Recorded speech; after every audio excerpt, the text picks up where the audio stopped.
Okay.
Fucked it up.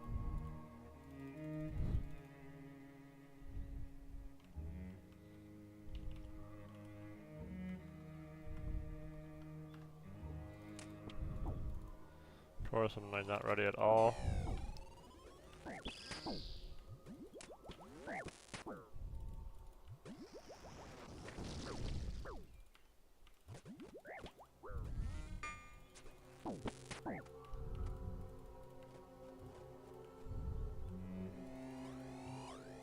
Catches the freeze, never lucky.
Alright, let me go back to what I was fucking doing.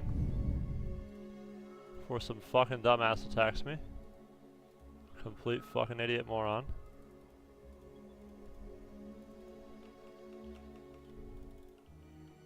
That's always the most boring shit ever when you're like fucking literally looking away and then some dumb fuck just jumps you. Dude was fucking horrible too. Alright. I would actually destroy that guy. If I was on an even account. I'd probably kill him on this account, he's so bad to be honest, but just wasn't ready. I didn't have a sand feud either. The sand feud would be a big deal for that. Just cause like, you know, you're just so infinitely favored when you have Venom. Shit just ticks for 20.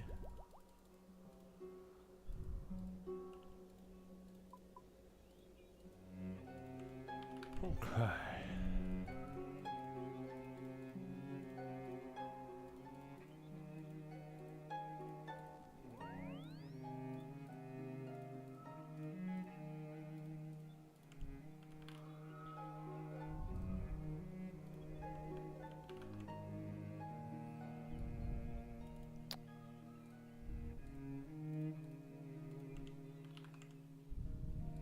What the fuck?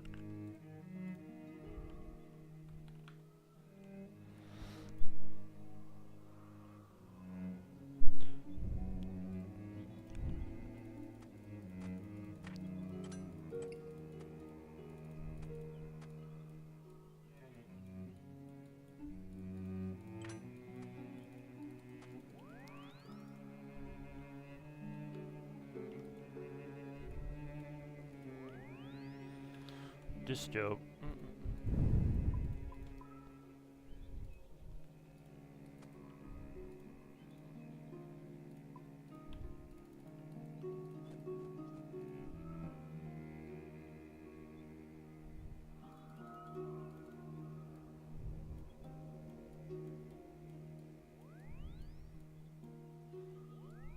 The Oda Block Destroyer, that's me, Spider.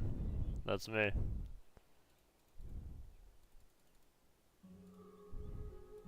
Sit down. Alright.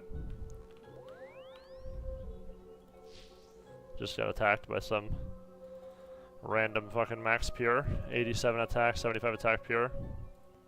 87 combat level, whatever. I should get 52 prayer on this guy for smite.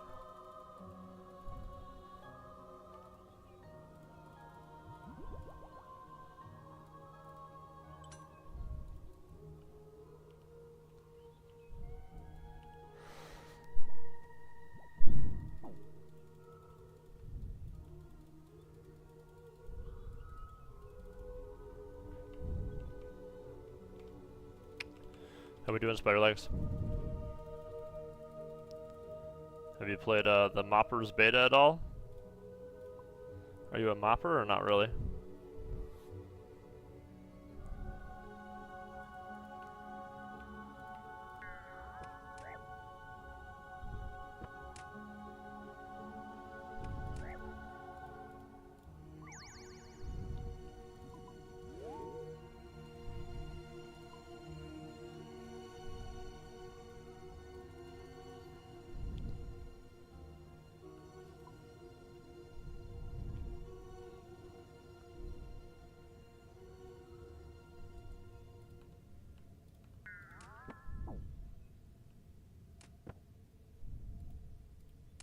Dude. Oh, you're driving, man. Have you played MOP at all though, or no? Well, I guess don't type if you're driving. Focus on the road, Spider. Can't be causing collisions. To watch some PK montages, this guy's gotta be a bot, yeah.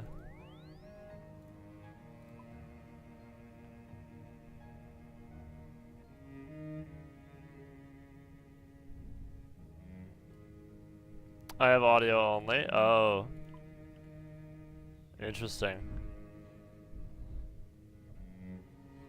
So you have audio only. So my voice is coming through your car right now. That's pretty tight. Don't call me Squintin.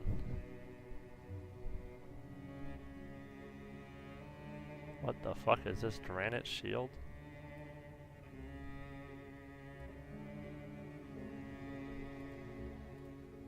What is this setup? Alright, we'll kill this guy.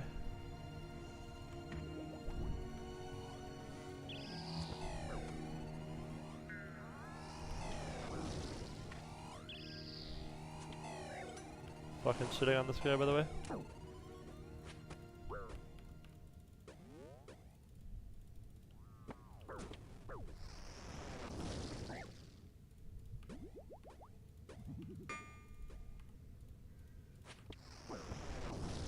I didn't bring a sand few again, bro. Motherfuck.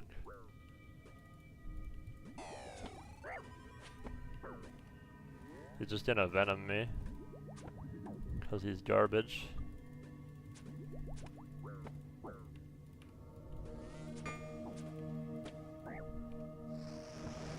I'm actually destroying this guy, by the way. Bro wishes that hit. He's dead, by the way.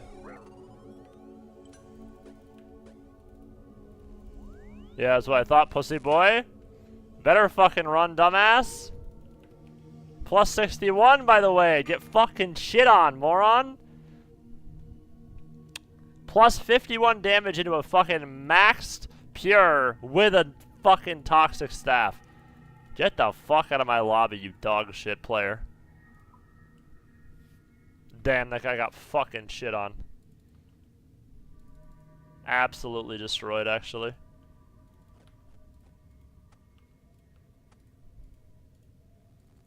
Toxic? I mean, get farmed. I mean, what do you want me to do? We in 2000. This is 2005 stream Battlefield, yes sir. Don't worry, we'll have the MOP tier list later. I'm playing DK. Magic been nagging me, but you're going to play Hunter for HLS and LC for 3s. I'm talking to my phone. Oh, I see, I see.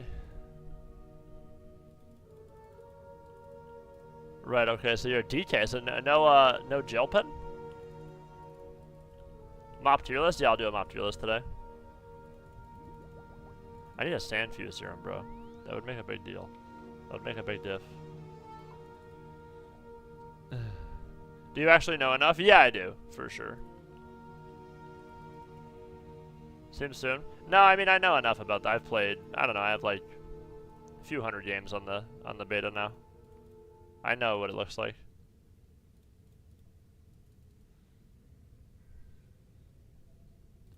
No more rogue, no bone link, no rogue spider, that's the rules. I'm living for this stream. Hey, Zur, you know, we're here to provide, okay? We're here to provide the content, the zontent, as Oda would say. How are you? We're vibing. We're just hanging out. We just obliterated a max PK. Let me get my sand few, actually. Happy 4th? True. Happy firework day. There's going to be a lot of fireworks today. Put the sand few on the bottom. Alright, type shit. Okay, we should be chilling now. That guy got absolutely ranced. I kind of destroyed that guy. You going to any more EDM festivals, Zur? You have any plans? No plans. Not a plan to be found today. I was at my friend's wedding the other day, so like last week, and then my friends, they do a 4th of July party that I go to every year. It fucking sucks because my IRL friends from Connecticut, we always do a 4th of July party. We've been doing it for 15 years. And I would go to it, but I just was there last week, and like the flights were going to be $1 zillion. We keep an eye for new shows. Yeah, Radiate's helpful for that. Radiate's nice because you don't even need to know people that much. It just tells you when there's a show, and then you can like Google the guy who's going, you know. In the Northeast, there should be a decent amount of shows in that area too.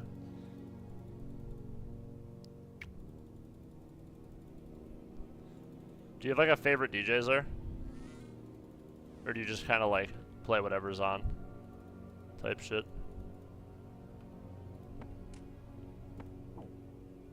Got the full TB.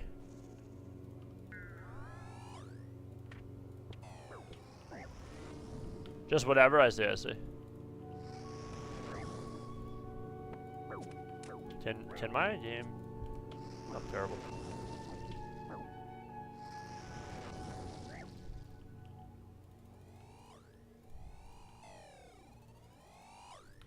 Oh, I'm a fucking...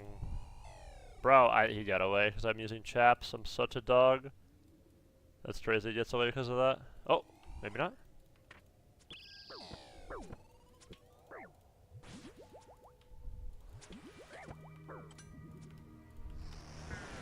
Big surge. Give me the 37-37.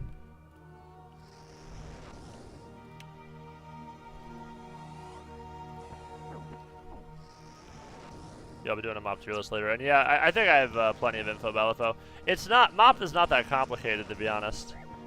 It's a pretty straightforward expansion.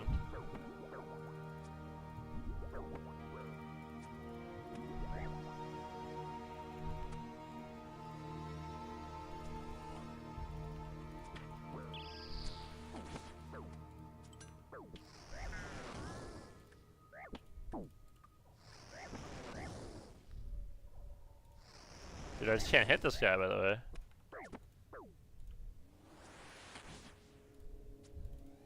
Splash, splash, splash.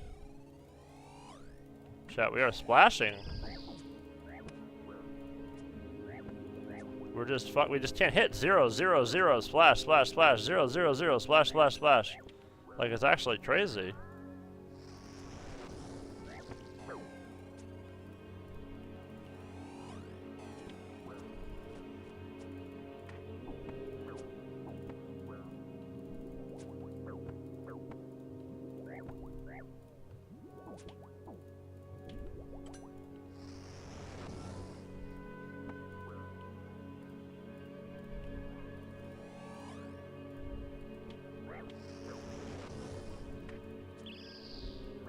Finally we hit one. Alright, give me a big surge here. We kill him right now. Give me the big surge.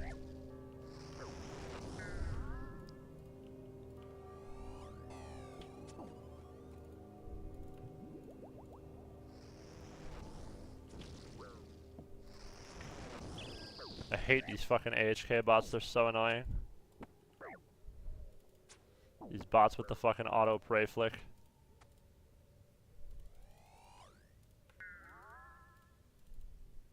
I misclicked. Now he's gone. Man, dude, we just couldn't hit a single fucking thing on this guy, by the way. Like, we literally couldn't touch him. Zero off prey, zero off prey, zero off prey, zero off prey. Splash, splash, splash, splash, splash, splash. Like, okay, Jesus Christ, my bad. That's on me, Chief. Actually couldn't hit a single fucking spell. I'm nervous about how good H-Pal's gonna be. H-Pal's really good. H-Pal's very strong. 100% H-Pal's really, really strong.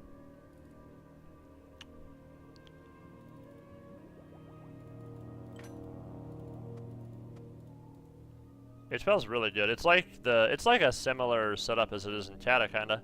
Like, it's really good.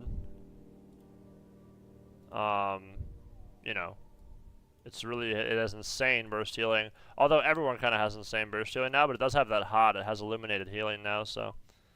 Man, I can't believe that fucking bot gets away. That's crazy. The recoiler.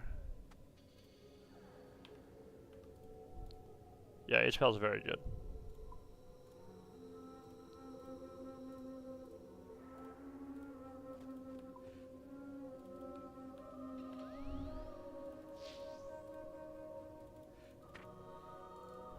What are some good comps for Ret? PHP.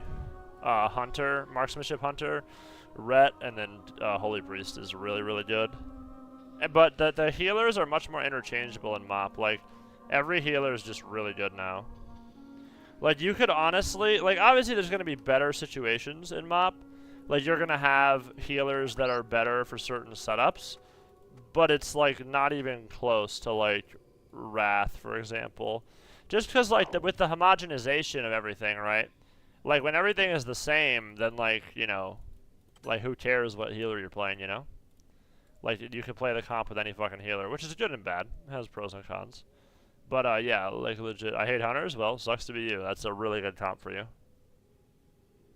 Ret Hunter is insane. Ret Hunter is always insane, though. I mean, you could probably just play a melee cleave. Ret War is... I'm sure Ret War is crazy good. Ret War. Probably Ret DK would be alright, too.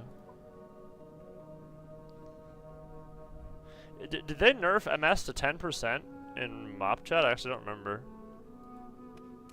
Ret Mage. Alright, let's see if we can get him. Full TB. Alright. We gotta lock in, chat. Come here, motherfucker.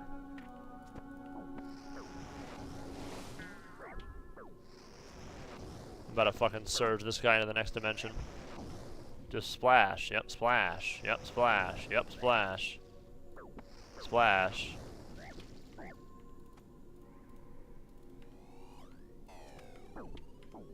Splash. Splash. Splash. I mean, it's crazy. He's just hitting 12s on me through prayer, by the way. What in the fucking world? Like, what the fuck, chat? Splash.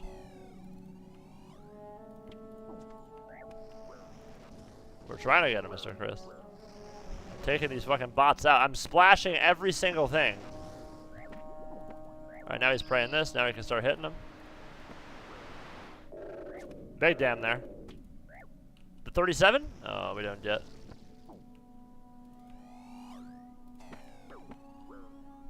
Come on, big bolts, big bolts. He's just hitting 11s on me. I'm just off prey, no problem. It's crazy work. Bonk him. Did him with the entangler. Big thing. He's just not praying the right thing now, so. We're just going to continue to bolt this guy. There we go. There's the bolt we need.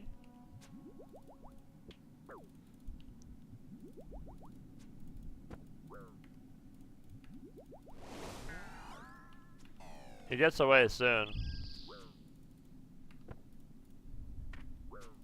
Die, dog. Alright, now we got the... Please, just hit this guy one time, bro. I just can't hit this guy. I don't understand. Like, sometimes the bots actually are unkillable. Like, I've splashed 30 fucking fire surges on this guy. Now he's praying. We go for the Rambos.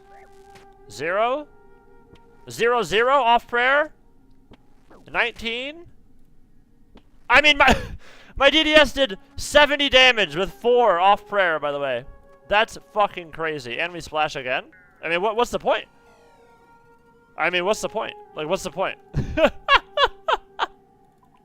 Like, what the fuck, chat? What did I splash? Every single spell?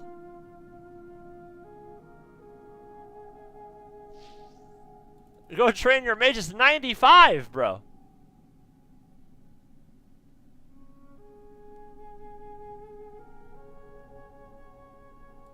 What the fuck? I'm going back up to my normal spot, bro. I'm not doing orcs. The orc bots are so broken. Like, they have better RNG than the other bots. Like, it's actually ridiculous. Like, I can't even believe how fucking OP that shit is.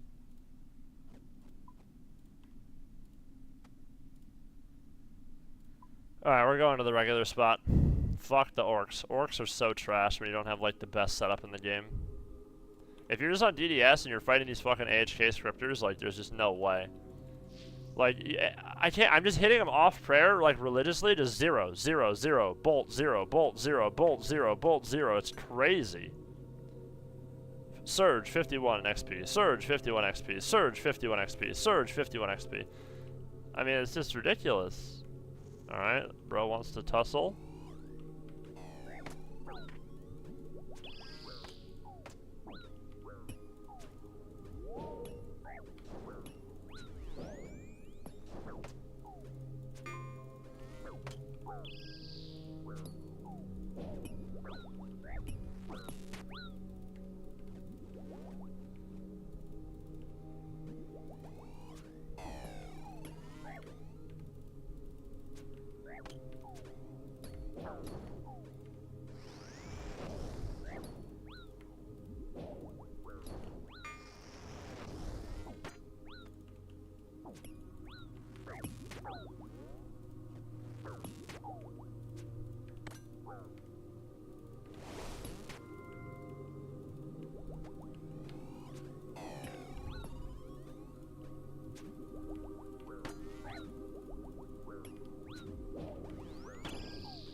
Damn, he gets a 26 through. That's crazy RNG. A 20, bro. I just can't. I don't know. I just can't. Yeah, that's crazy. I mean, he's just level. He's a fucking level 90 void range voider. It's such an unbalanced fight. Like, there's legit nothing I can do. He's just swinging 20s on me. Yeah, I don't know. I guess I need a DDS faster. I'm not sure.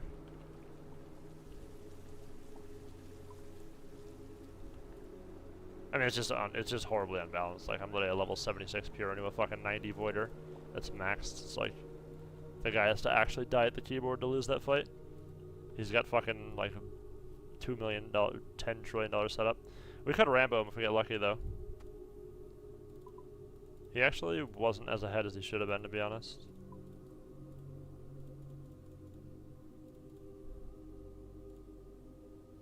Like, in my opinion, he should just actually kill me in 1 second. Like, anything else is just completely troll.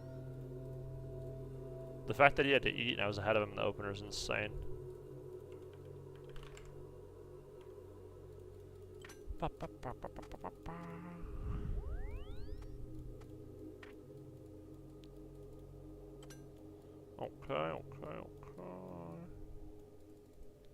What on earth is this? Shit is RuneScape, bro. You ever seen RuneScape before? We're missing legs. We're missing boots and chest. Okay.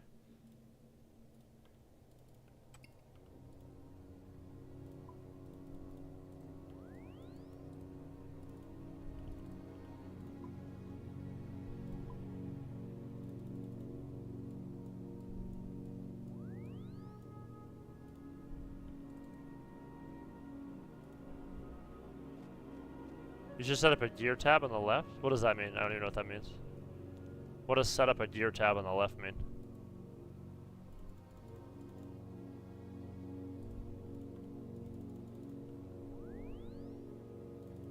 Hit the top left plus sign. Tag tab? Or tag name? What does it do? Yeah, I clicked it. It says tag tab. Tag name. You see? What does that do?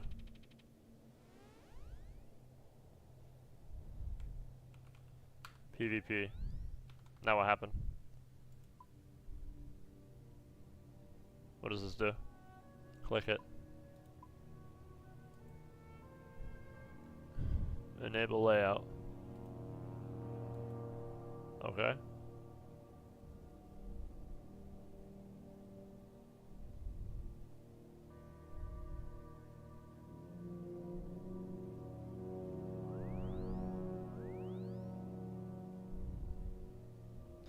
Dry PP items, you can order them when you click them.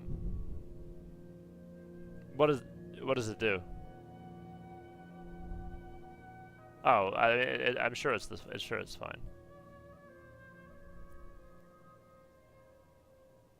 Alt F4 twice to save it? Okay, Alt F4, got it. Yeah, but what's the benefit, Chris?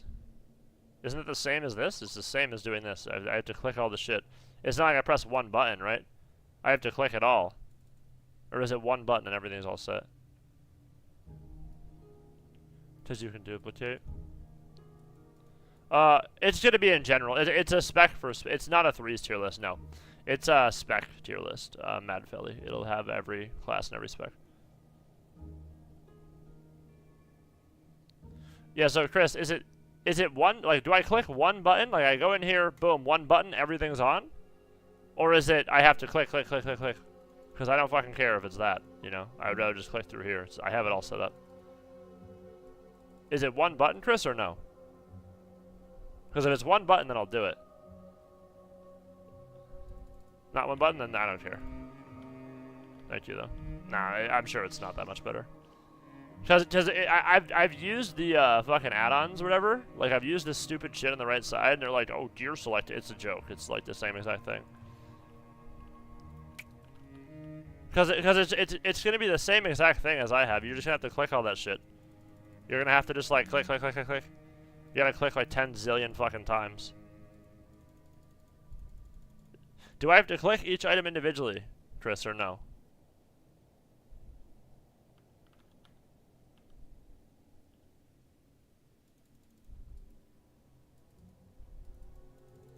Do I have to click each item individually? If I have to click on each item individually, then I don't care. But if I don't, if I press, like, if I just click, all set, then I'm all set. But if I have to click each item individually, then I don't care. Because you could duplicate and move any item in the window freely. Yeah, so it's like having a bank tab. It's the same thing. Is that your main? No, this is just a shitty pure.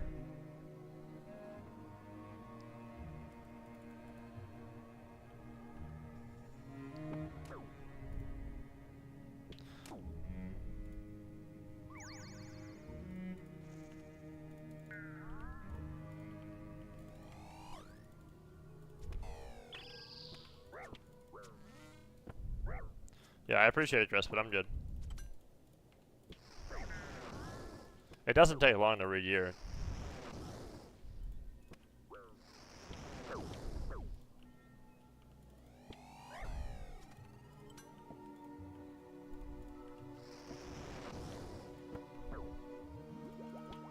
fuck happened?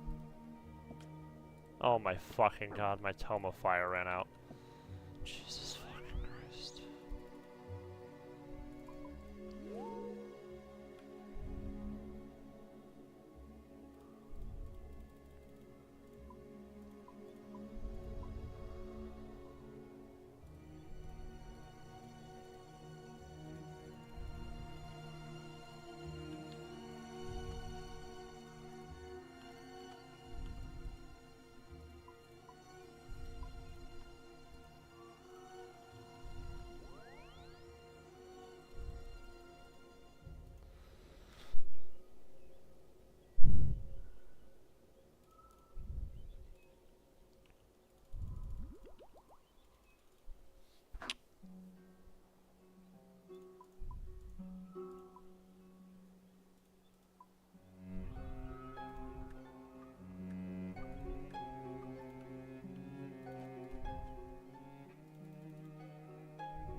Alright, Tome of Fire's got 1,000 fucking charges now, finally.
Big fucking surges.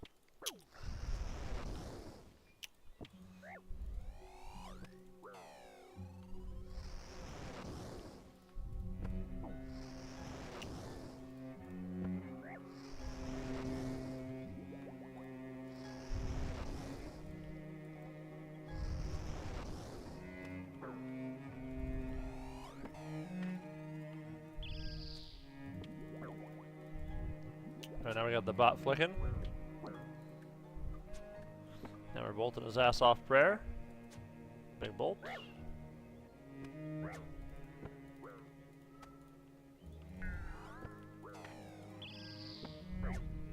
Bolt off prayer. Big bolt off prayer.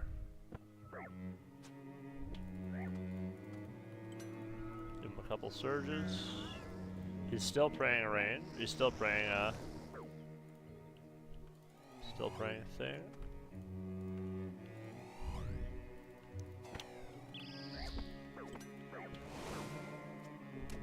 I fucked that up really bad.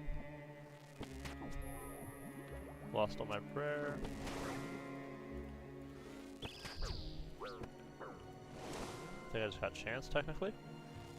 Can't really hit this guy for some reason. We'll lock under.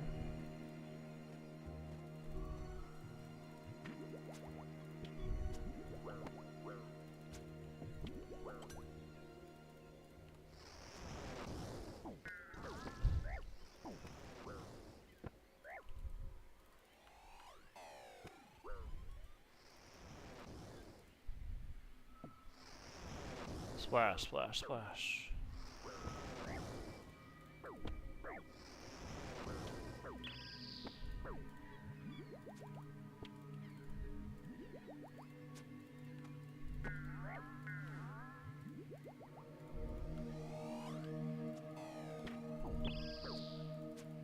Give me the big bolts.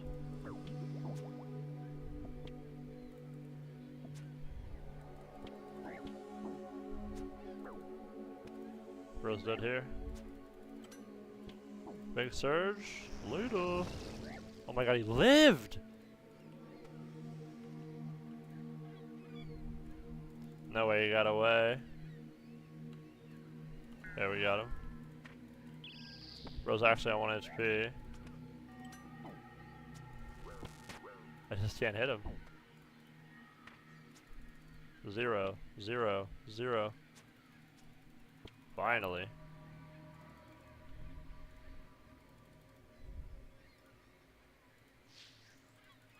Okay, jeez Louise.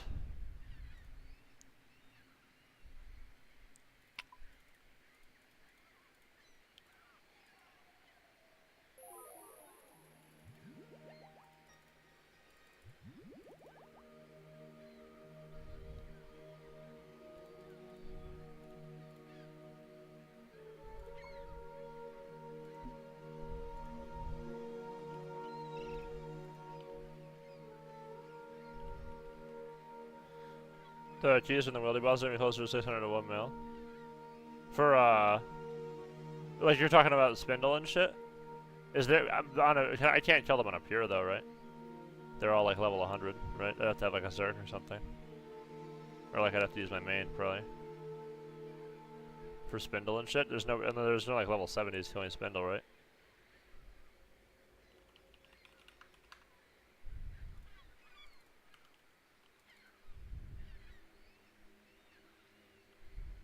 There's low levels. Which monsters do it, Tris? Which bosses have like more level 80-ish?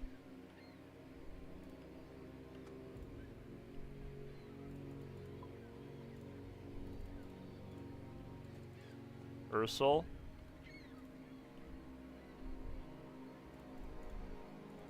Callisto? I don't know who Ursul is. But I know who Callisto is. Where's Ursul? I gotta look it up.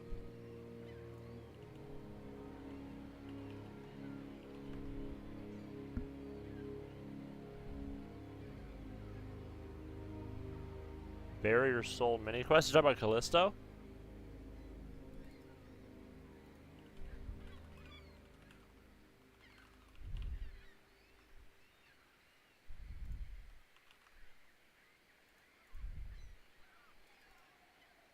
You're talking about this guy, Chris. How is their level 80s killing this if it says 90 recommended?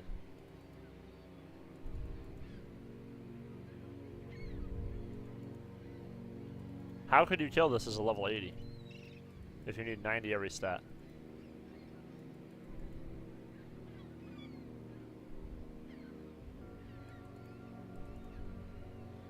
So where do I go to kill Callisto?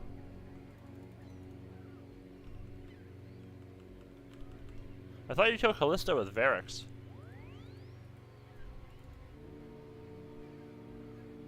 This right near here? Where is it? West? Callisto's here. Callisto's here. I remember I killed Callisto over here. Northwest from here? The bear boss is over here. Oh, there's a single version? Where is he? It's literally us 3 away. Alright, I'll run to the northwest. We'll see where he is.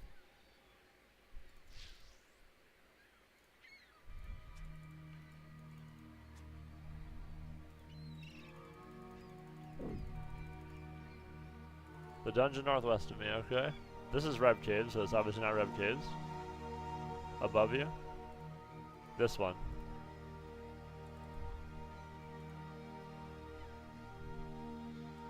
So this is a scout right here. So what, can I peek or whatever? You don't know this cave well enough to glean it. You feel that you're more successful if you killed whatever is inside 20 times. You must complete the medium tier of the Wilderness Achievement Diary to be allowed entry. I can't even go in there.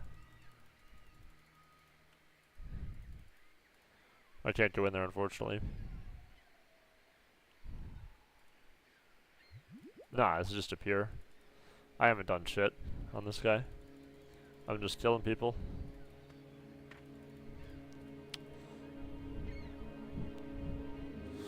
Looks better, maybe. If it's a bot and it insta-tellies, I mean, maybe it's slow, I guess, but like the lava dragon bots, Chris, are insane. Like, have you seen those? Like, if you are one tick, literally a single tick, the lava is already TP'd. Like, you literally, before you can even see the bot, it's already TP'd. It's actually insanity. Like, literally, it's like Seagon, and like you can't even. You have to spam click under where they. Like, I have to load in underneath them. Like, when I kill lava dragon bots, like, you load in like this, and then you, like, fucking smash your mouse like this. You, like, smash the mouse like this, and then you tag them. That's the only way you can get them. Loot's so good. I don't know, yeah. I guess I'd have to do a lot of shit, though. I'd have to kill it 20 times on a pure, which I don't even know how the fuck I'd do that. Maybe that's possible. Maybe it's not. Did we get him? No, he's done.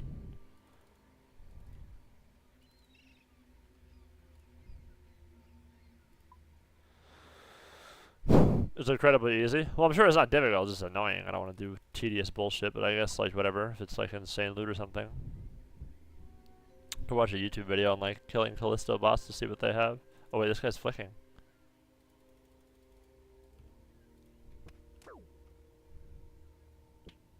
I should have sent it. I got him full.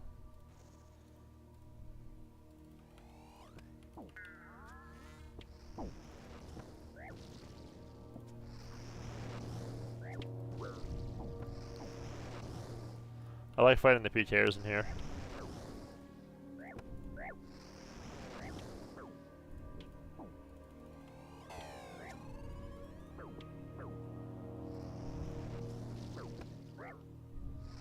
Damn, he's already auto-flicking. So we'll start bolting him. Now he automatically flicks back. This one's like a dynamic bot.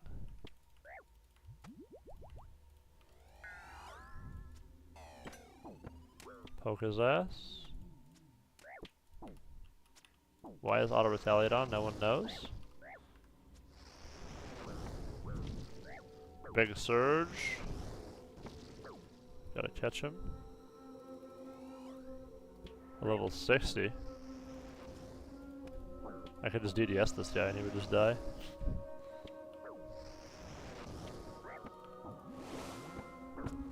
Give me the Rambo, give me the Rambo. Oh, he was dead right there, come on. Oh my god, we're so unlucky! That's crazy, by the way. Think he's out anyway. We just actually can't hit this guy. I mean, what? Bro, can you die? Like, what the fuck? That was not bad there. That was 700k, Mr. Chris.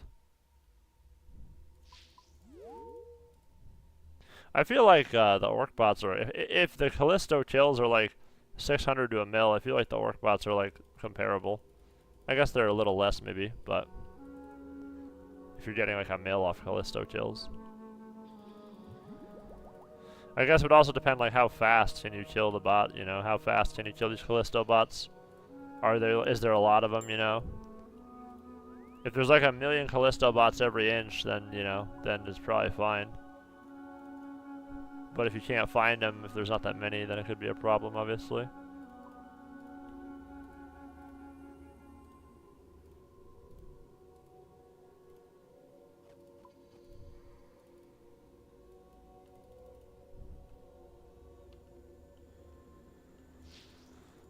Spindle, and players too.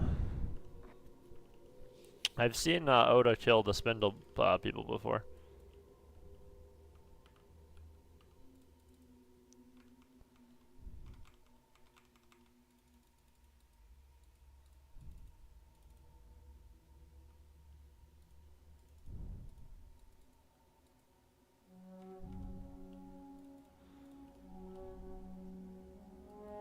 Alright, we'll do one more run and then I'll do them up to your list.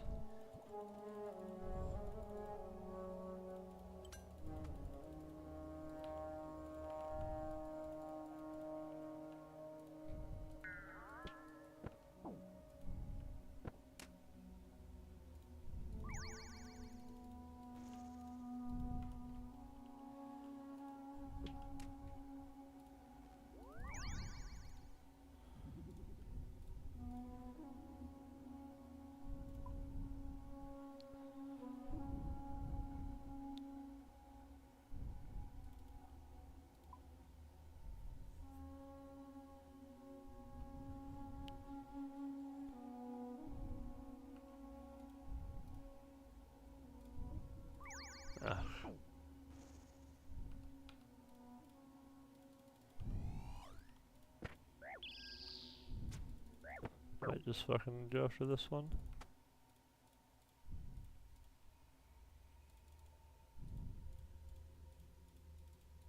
Yeah, fuck it. That guy's half, we're not killing him.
We got him for half.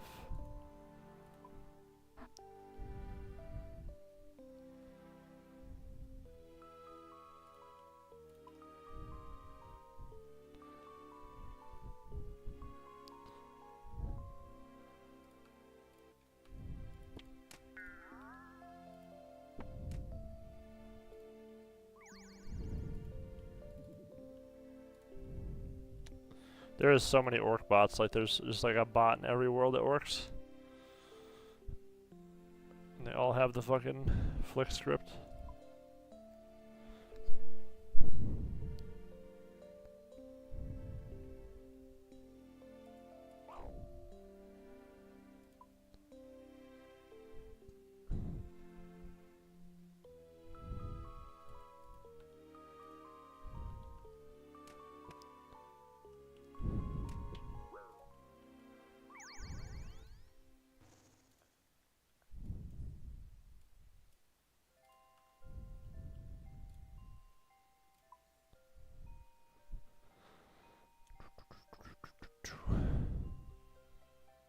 Oh wait, shit, I don't have multi-stream chat on, motherfucker.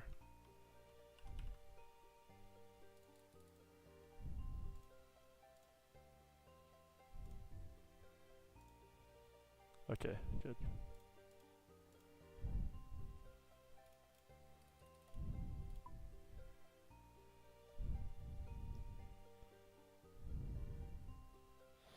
You went from a dead game to a really dead game? If I had to sum up the World of Warcraft PvP community in 2 words, it would be dead game. That's literally half of Twitch chat. It's just funny as fuck, actually. Dead game. Dead game. Dead game. Dead game. You could be playing like League of Legends, they'd be like, dead game.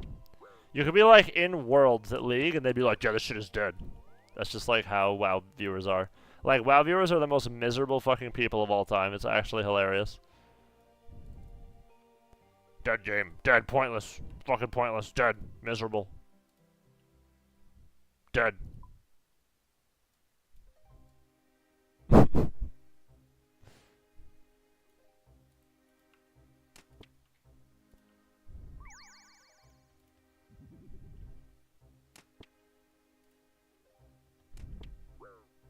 Did we get the full? No, of course not. I fucking hate these orc bots, dude. They're so annoying.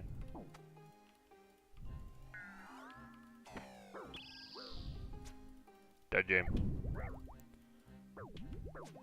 Dead game. Dead game, chat.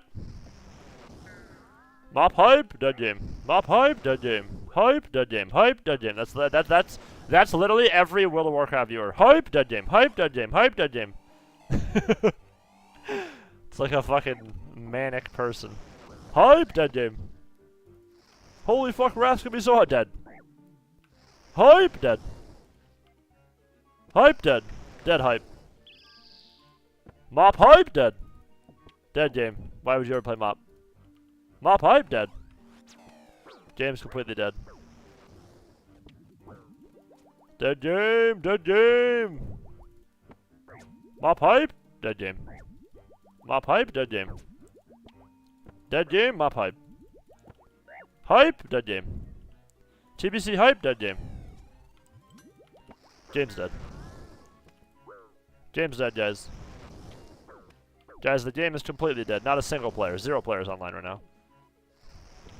Not one human being. Mop hype, dead game. Dead game. Mop hype.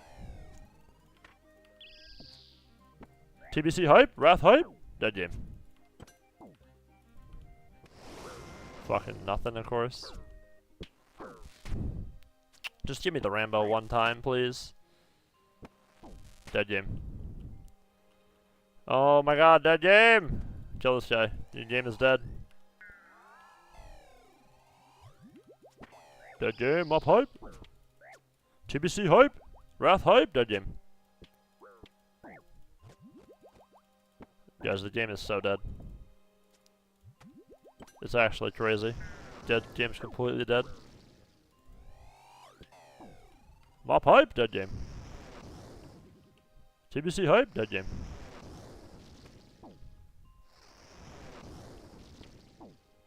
Mop hype, dead game. I've never seen a WoW viewer ever say that a game is not dead. I've never seen that. That's literally like the only words they have in their whole fucking spellbook of words for a Twitch viewer in World of Warcraft is dead game. Like, that's literally all of them. Like, there's like, not all of them, but I'd say like 60% of them are like that. Especially like the Bean Chat people.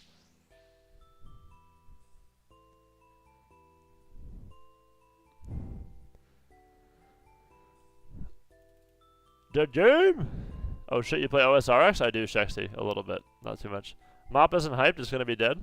What is this, Final Fantasy? Yeah, it is, Chester. This is Final Fantasy 14, you got it.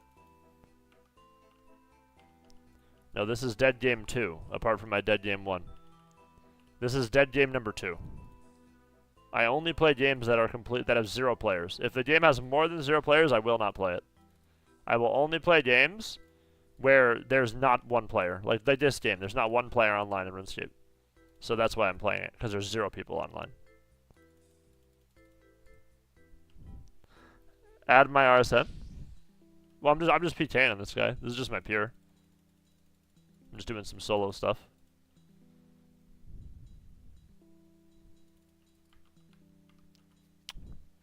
Just my friend. Just killing fucking whatever, whoever's in the wilderness, and then whenever a max guy logs any 2-shots me. Imagine being on a dead game. I know. Could you imagine playing any game? Any game is dead.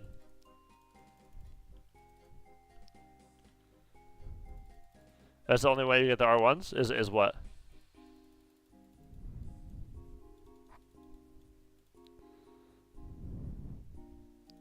Game's dead.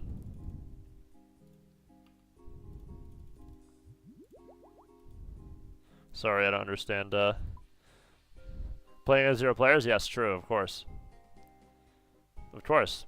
That's how I multi R1, because I didn't play against anybody. I played one game in Season 7. I played one arena. I won the game, because the game is dead.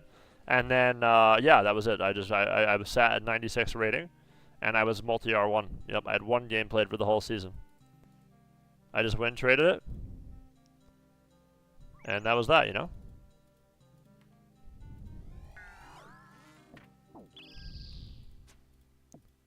This looks like a real person. Poopy Slut. That's one of the names of all time. This is a person, though. This isn't a bot. Can't fucking hit this guy, by the way. There's the fucking dam.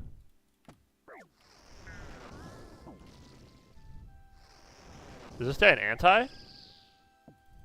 He might be an anti. He's playing like he's an anti, but he just... Guess he's not an anti, I don't know what he is. 600k, alright, that was kind of weird.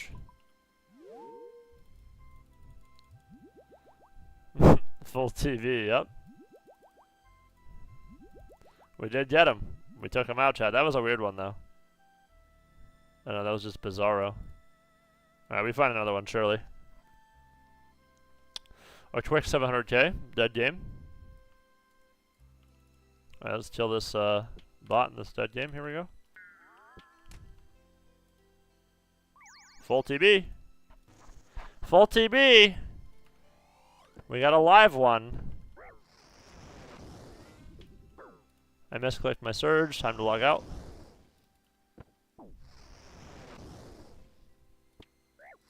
Big surges here. Big fucking surges.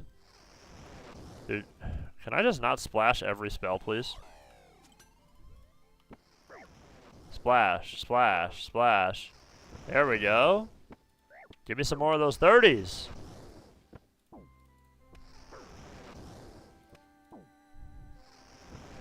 Is the bot finally flicking? I think the bot is finally flicking Mage. 10-tile him. Alright, we'll do one more round of fire surges here. And then we're gonna start bolting him with a pot. Okay, now he's flicking. You see he's flicking. Yeah, he's flicking. Now we've trained the bot. Now we're going to ensnare said bot. We're gonna walk underneath. We're gonna eat to full. We're gonna brew over. We're out of prayer. We're fixing it. And now we're bolting. We range pot, we're bolting. He's just gonna flick tick, magic, bolt. Magic, bolt. Root his ass. Hit him with a Frost Nova, chat. He's gonna flick, bolt. Magic, bolt. And now we're gonna switch to the DDSer. Big bolt there. We're gonna hit him with this. We're gonna give him one more snare when he comes. Right here. We'll snare him right here. It doesn't work because the game is for fucking toddlers. That sucks ass. There's the Entangler. We give him one surge. Into the big DDS Rambo, maybe? Oh no, I trolled. Oh my god, I just got chanced almost. Fuck it, we just send him here. Give me some big Rambos. Big Rambos. I just can't hit shit on this guy. 0-0, by the way, is fucking crazy work. That's insane, actually.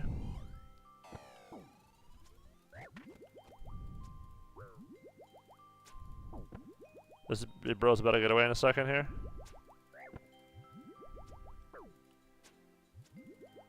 I just can't hit this fucking guy at all, dude. It's crazy. No splash. Fucking hit this guy. 172. There we go.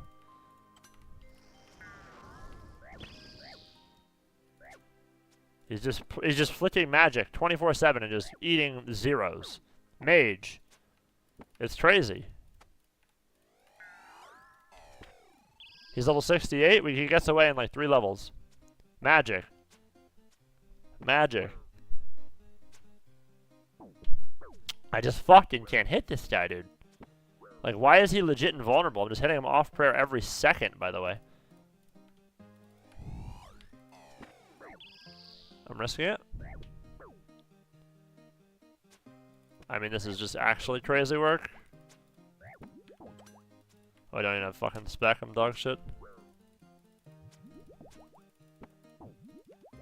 One more snare for the chat. Nope. I mean, can I just... 500 damage, by the way. It's just so ridiculous, dude.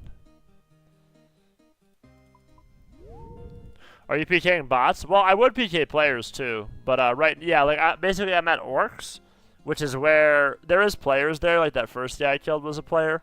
But there's a lot of bots at Orcs. Which, it kind of blows my mind that those bots don't get, like, perma'd. Like, they're so obvious. Like, it's anybody with a brain knows that that's a bot, right? Like, you can tell in, like, 5 seconds. You know what I'm saying? It's, like, so obvious that they're all bots, you know? But, I don't know. Bot detection and... companies don't seem to give a fuck about bots at all in 2025. Like, WoW doesn't give a fuck about them. We had that guy fucking fly hacking. That guy is still not banned. One of them is. Well, we got one banned, but we didn't get them all banned. So, it's just, like, fucking actually crazy. It's hard for Jagex. Right, no, I understand. Like, obviously, if you have, like, a smart bot, right? Like, these are not smart bots. These bots are so fucking obvious. Like, the bot is literally in the fucking prayer chant flannel. Like, the bot is literally just like this in the prayers, you know? Like, if you watched the bot for 1 second, its mouse would be like this. Like, this is what the bot would look like, you know? Like, it would literally just be like... Click, click, click, click, click, click, click. Triple E, click, click, click, click, click. Like that. That's what the bot screen looks like. You know? Like that's what the... You know what I'm saying?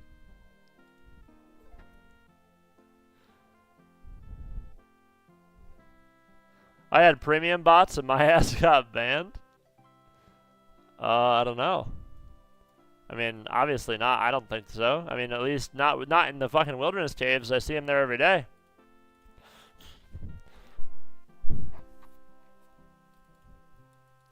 I legit see the bots in the wilderness cave every single day. Every time I'm there, there's always bots. Every time. They're all doing the same thing. They're all so obvious. Like, they're not even like trying. Yeah, like, it'll be, well, they'll be the same style of bot, right?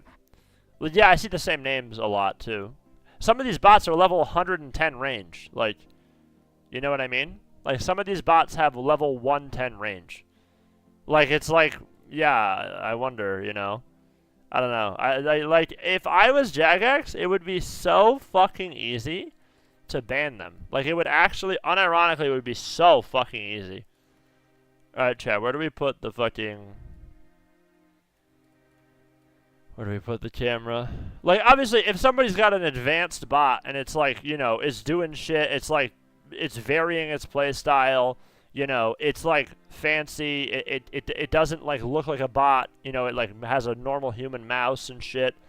Then I understand, that's hard to ban, obviously, right? And it's like, it's not doing body shit, you know? Most of them are stolen accounts? No, I wouldn't say most of them. Most of them have random letters, to be honest. They're not stolen accounts. They make them from square one, Tutorial Island them. And they just don't get perma'd. It's kind of insane, actually, to be honest. Alright, what do we got? Prove this here. Alright, let's change the title. Bop, bop, bop, bop.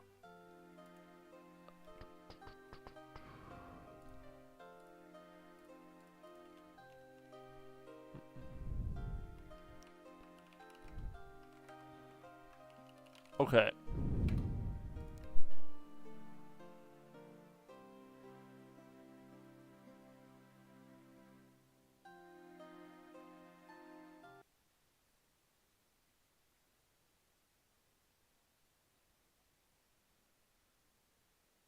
Okay.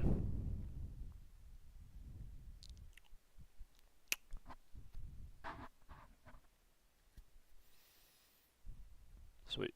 Where should I put my thing? Should I put it here, maybe? Chat, do we go top left or top right for camera or middle cam action? What's the vibe here? Middle cam's kind of weird. I think it's a top right cam angle.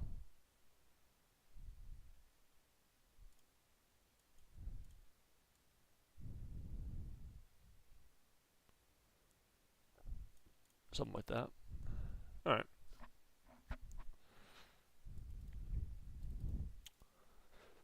Okay.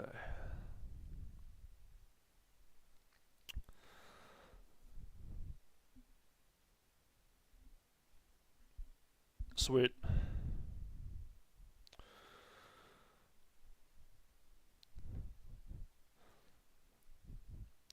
What is going on, guys? This is Earpugs, and today we are going to be doing the MOP tier list. Now, this specific tier list is going to be for every class and spec in the game, and it is going to be for Season 12, which is the very first season of Mists of Pandaria. This will be covering not necessarily just 2v2 or 3v3, it will be kind of encompassing a total how is the class and spec. I kind of don't like that. This tier list will be... I'll say. This tier list will be covering every class and spec in Mists of Pandaria, primarily focusing around 3v3 as well as some 2v2. We'll say it like that, I guess, yeah. Alright. There are a ton of different changes that go into Mists of Pandaria in terms of how the game is played, from... Going from Cataclysm to Mists of Pandaria is an absolute massive leap in terms of how the game is structured, in terms of how classes operate, cooldowns, mobility, damage, CD trading. Even the health and the damage distribution is completely different going into Mists of Pandaria. Yeah, alright. Starting it off first, we're going to go with the healers, and we are going to start... Actually, let's move this here. Starting it off first, we are going to go with the healers, and we are going to start with the priest class, seeing as that is one that I am quite familiar with. In Mists of Pandaria, unfortunately, Holy Priest is actually the meta. How do I want to say that? Maybe I'll start disc, actually. Yeah, we'll start it this way. Starting it off strong, we have the priest here. And now, the priest is going to be... What's up, by the light? Very damage. How we doing, dude? We're doing the MOP tier list for the UB2B. Starting off with the priest class, we have one of my favorite specs in the game, the Discipline Priest. Now, unfortunately, in Mists of Pandaria, Disc Priest is just a worse version of Holy for a multitude of reasons. The biggest core reason why Disc is just worse than Holy is because Disc only has Spirit Shell when in terms of what do they get. I said that like dog shit. The biggest reason that Disc is not as good as Holy is a multitude of reasons, but the biggest one being that they don't have any instant heals that matter.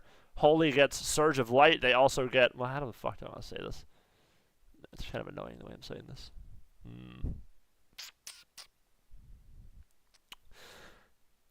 To summarize Disc a lot, the reason that Disc is not strong, well, okay, I'll put it here, I guess, yeah.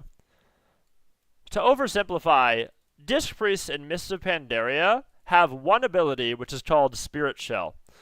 Spirit Shell is an ability that simply turns your healing into a big shield. That's all it does. So if you press Spirit Shell, you cast a flash heal. Instead of them getting healed for, let's say, 50,000, they now have a shield for 50,000. That ability has a cooldown and is kind of pointless in PvP. The only benefit you could ever have, let's say you know they're going to do a big go on a target, you could, like, pre-heal that target with Spirit Shell, but the amount of times that the other team would see a 400k shield and then just go through it they would never do that. They would just switch the kill target. So on top of that, Penance hits for the same number that it does in Wrath of the Lich King. Penance, unfortunately, does nothing. They don't have Surge of Light. They don't have Guardian Spirit. They don't have They don't have Lightwell. They don't have Holy Word Serenity. So all of that is going to be putting Discipline into the D tier, unfortunately, for MOP Arena. There's really no comp that I could possibly see where you would say, oh no, you would play Disc over Holy here in MOP. It's just not a thing. You would never say that because Holy is better in every regard. On top of all that, Holy also gets chastised, but... Moving on to the new and improved Priest in Mists of Pandaria, we have the Holy Priest. Now, the Holy Priest gets a swath of changes and buffs, going from the whole timeline of TBC, Wrath, Cataclysm to Mists of Pandaria now. It is the first time in all of the classic expansions where Holy is not only better than Disc, but significantly better than Disc. Holy Priests are primarily instant cast healers, which is really, really strong because in Mists of Pandaria, you need instant heals sometimes that are worth a lot. And Holy Priests get a chance to get a Surge of Light, which gives them an instant flash heal every time they press any kind of a heal. So you can literally sit there, press renew, and just get an instant proc for a flash of light that lasts for a pretty long time. I believe it's about 20 seconds. They also, Priests also get Angelic Feather, making them really, really fast. You are able to put down 3 feathers, with an internal cooldown that rotates, and you can put them on yourself, on your teammates, on whoever. It makes you really fast. I should also talk about, I don't want to bitch about MOP too much, but yeah. Oh, you're good by the light. When you're done, is this a 2v2 tier list or a 3v3 tier list? Or this is general class 1, by the way. It's just I'm just talking about the classes in Arena specifically. So it's like 2s, 3s. It's not. This is not like a 2s, 3s comp tier list. It's just a class spec tier list. Like just how good is this class spec? How good is this class spec? How good is this class spec? Like that style shit. Yep. All right. And I changed my thing, right? Oh, fuck, I'm still on old school RuneScape. Whoopsies. World of Warcraft. Okay.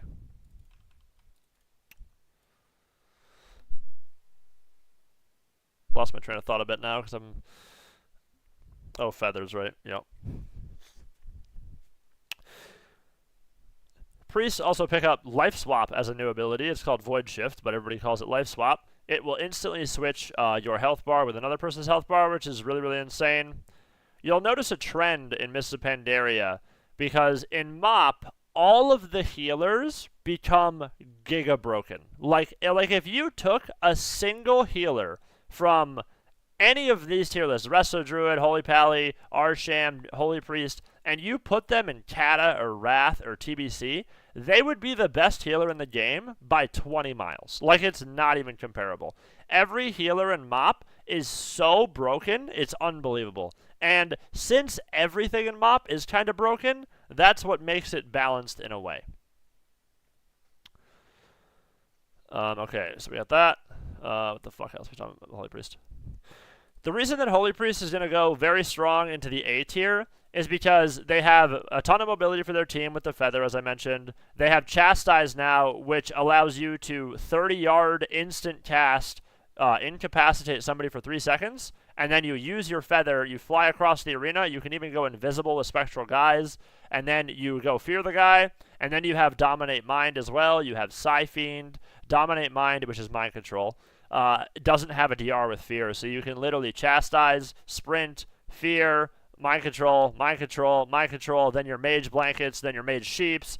Mage has instant Sheep. Like, the CC is insane in Mists of Pandaria. So, they are definitely a very strong healer. I would not put Holy Priest into the S tier, just because, let's say you kill their Lightwell, they don't have Guardian and they don't have Trinket, right?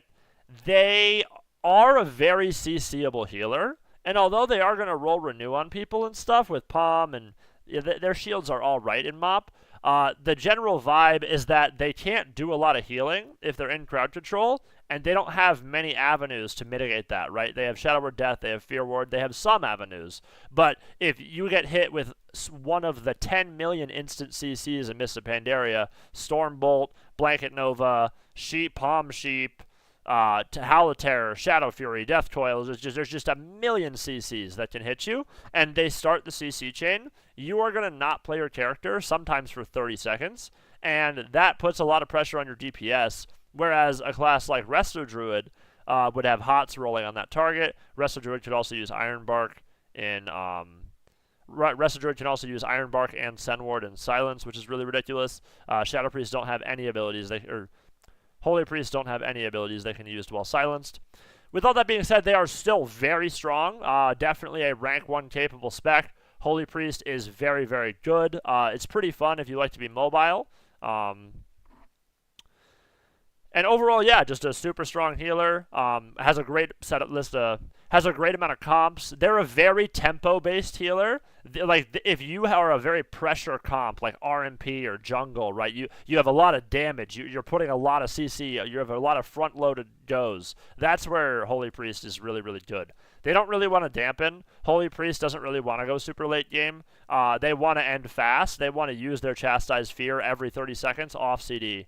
That's basically what Holy Priest is all about in Mists of Pandaria, is Chastise Fear, and then, in between, you're going to throw your chakras, you're going to throw your instants, you're going to give feathers, you're going to purge, you're going to clean, and that's how they play.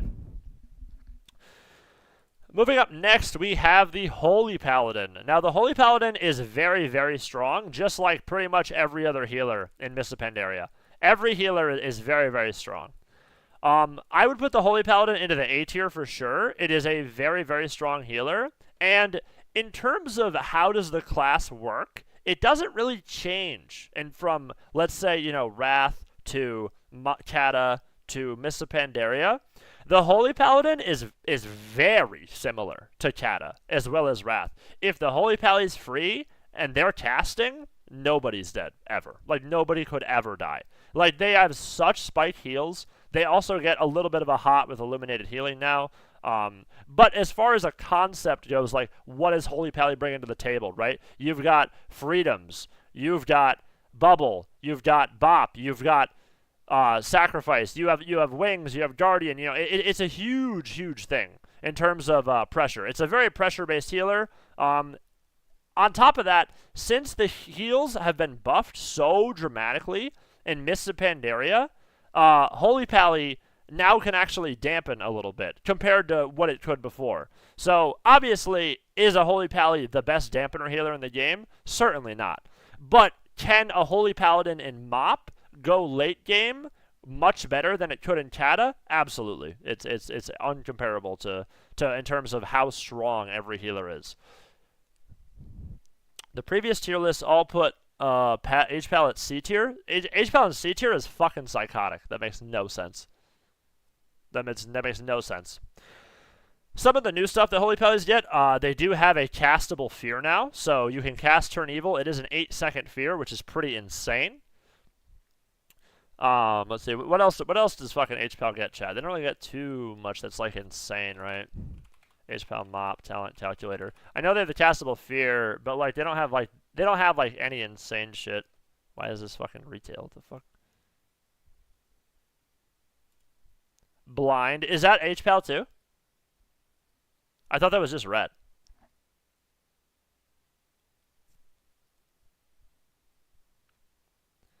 "30-second, 30-yard Hodge. Rets is instant. Right, yeah, but they can't take that with rep, right? They have to pick one. Rets is instant, I see. What's it called? What's the spell called? Infrix.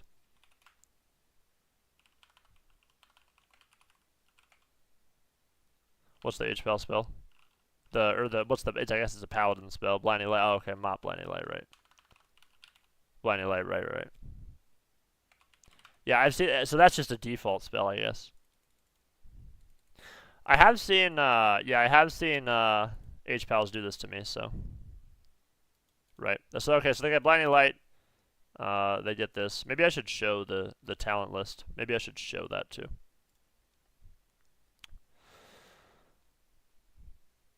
Going into Mists of Pandaria, H-Pals get a bunch of new stuff. Oh, nah, I wouldn't say that. As far as what H-Pallies get out of Mists of Pandaria, they do have Turn Evil, which is a castable fear now that lasts 8 seconds. That is a pretty big deal. Eternal Flame is that hot that I mentioned before. And then they also get an ability called Blinding Light, which is a 6-second disorient. They can basically run up to somebody, cast it, and then it's like a blind, where they'll just walk around. It's a disorient for 6 seconds. It'll break on damage. So one of the biggest weaknesses that Holy Pallies have always had, which is that they don't have a lot of CC, right? They don't have Shear, they don't have Purge, they don't have Fear, they don't have Mind Control, they don't have Cyclone, they don't have Bash, right? Now they have Fear. Now they have Blinding Light. You know, they also have a Sprint now too. Holy Pallies can sprint around, which makes pretty much everybody in MOP can sprint around. Like in terms of, you know, Wrath to Kata to MOP. MOP is the beginning of like these retail style mobilities where everybody is infinitely fast all the time. Like everybody's Demon Hunter in MOP pretty much, with a very select few classes like Warlock that are not like that. But most classes are just Demon Hunter at all times. Everybody's flying around. That's just kind of how it is in MOP. The mobility creep is a little insane, I'm not going to lie. But moving forward, that is kind of what Holy Pally does. They are very, very strong when they are loose. They do suffer from the same fate of a Holy Priest, right? If the Holy Pally gets controlled for a long time and they're not able to do these huge shocks, these huge instant casts, these Divine Lights, these Guardian Heals, then obviously you're dead, right? So you have a lot of tools to mitigate it, of course. Hand to Sack, Bubble, Trinket, Freedoms, you know, etc., etc. Hammer of Justice, if you want to spec into Hodge, Blinding Light if you want to spec into that. But overall, they're going to land themselves a spot in the A tier because they are very strong, and when played correctly, they are certainly an extremely viable healer who is very, very competitive. Moving on to the elephant in the room. In Cataclysm, Restoration Druids were pretty much completely unviable. They unfortunately got the nerf bat so badly on the last patch of Kata, or the series of last patches of Kata rather, that they were just nerfed out of existence in Cataclysm. And to fix that, Blizzard decided, hey, why don't we make Resto Druid the best healer in the game, unquestionably. And so, since they did that, this is what we ended up with.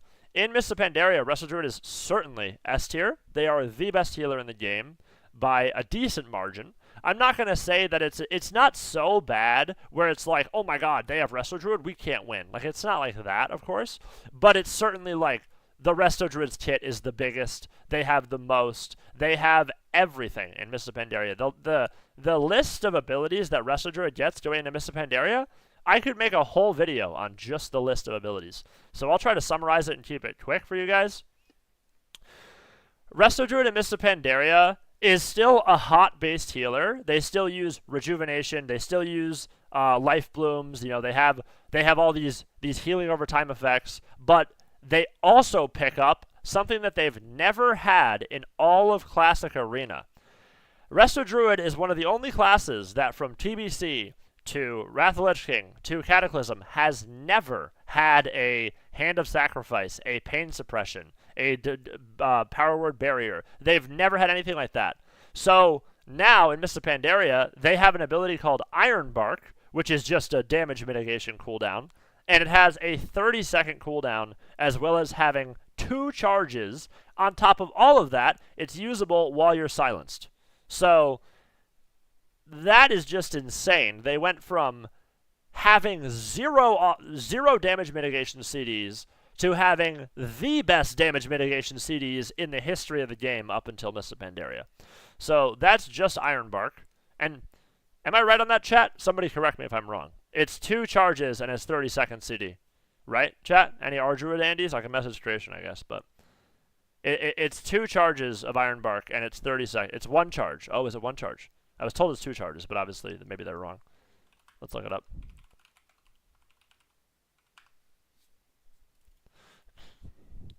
It's 30-second CD with Glyph or what, chat?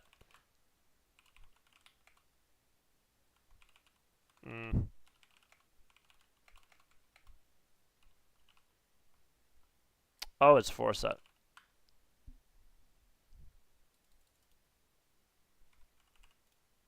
And it's 1 charge. Why did somebody say 2 charges before?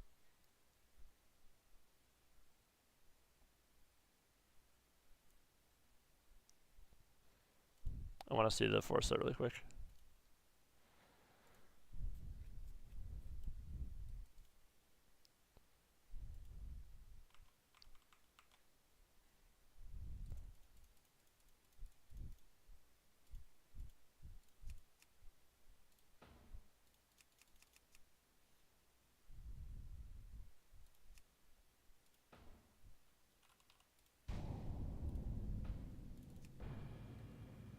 Fucking ass, I made a level 1. Son of a bitch. I hate that.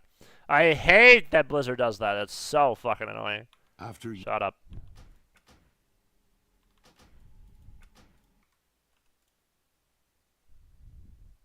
So fucking tilting.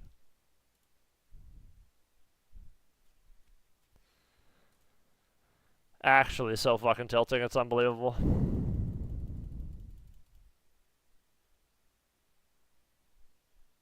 Dude, it's so annoying. Delete this fucking clown. Character deletion failed. What the fuck are you talking about? Alright, whatever.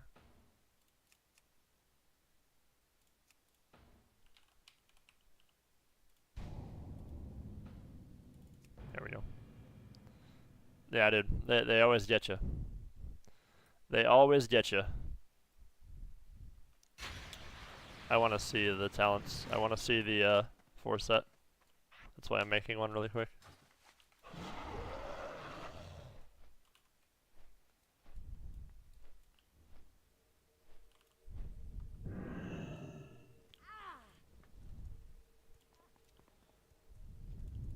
The haste they gain Swift Men? Right. Yeah, I really should play our Druid. Just read you Swift Mend. What's the haste they get? Where's that?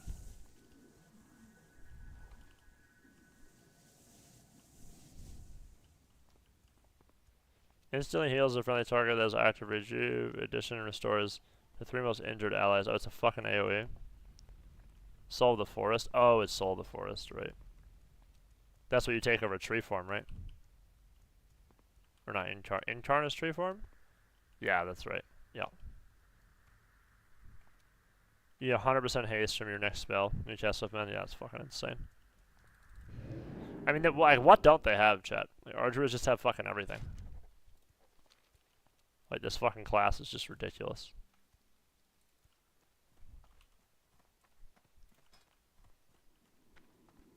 Yeah, that's right, they get fucking Desperate Prayer. I mean, it's just fucking insane, actually. They get goddamn Desperate Prayer. But you take that over Send Wards. People take Send Ward, obviously, because Send Ward's better. I just want to see the 4 set. I've been expecting you. I've been expecting you. Reduces the cooldown of your Ironbark ability by 30 seconds, huh? Jeez Louise.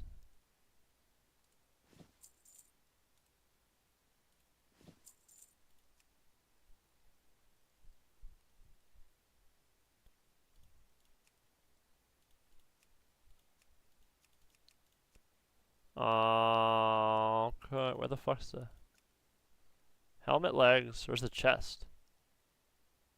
The gloves are fine too. We shall meet again.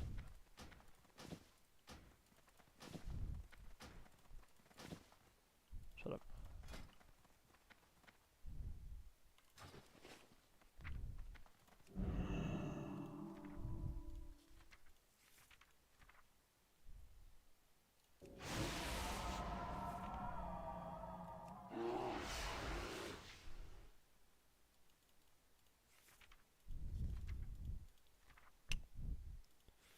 Is Bark a talent?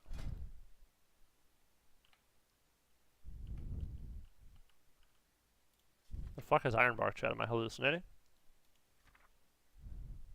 I'm sure I passed it like 9 times. I just can't see what's right in front of me because I'm a fucking moron. Chat, where the You haven't learned a spell. Oh, you get it. Oh, you get Ironbark as a part of our Druid? Doesn't say you do. I guess you do. Oh, you learn a shit ton of stuff. Oh my god, it's got like 8,000 fucking spells. You get NS, Genesis, Malfurion's Gift, Ironbark, huh? Holy shit, Wrestle Druids have. Look at their fucking ability list, dude. Dude, you guys know that Holy Priest has like fucking 3 abilities? Like, like Holy Priest like legit has 0 abilities, by the way. It's crazy. Yeah, I should play our Druid in MOP a little bit. It would be fun. Because our Druid is just so fucking giga broken. And our Druid's a fun playstyle too. Alright, let's see this bark here. Yeah, 30 seconds. It's 1 charge. Okay, it's not 2 charges. Right. Yeah, they have Nourish now. They brought back Nourish. I don't know if I've ever seen somebody cast Nourish, though. Everybody just presses Bloom. Alright. Let's 2 it up. No, I gotta finish the tier list here. I gotta see which part of the tier list I was at.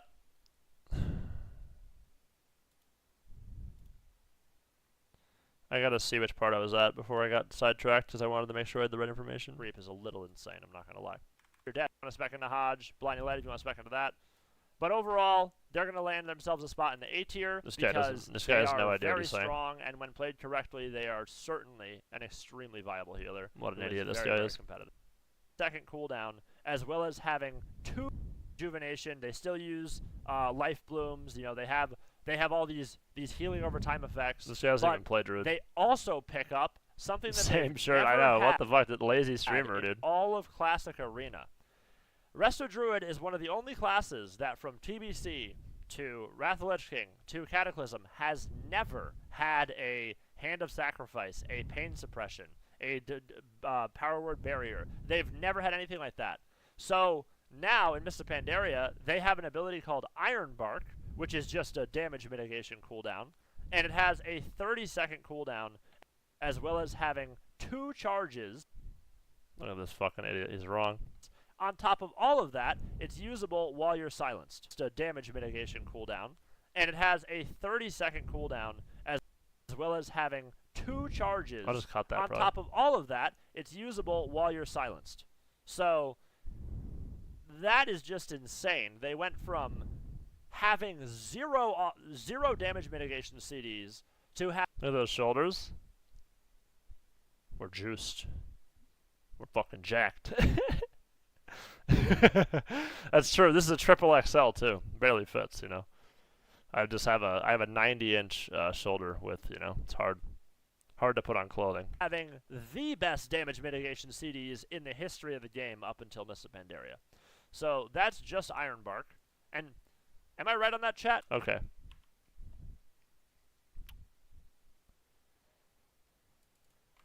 Alright, back to talking about our Druid. Talked about Ironbark, talked about how that's insane. Okay.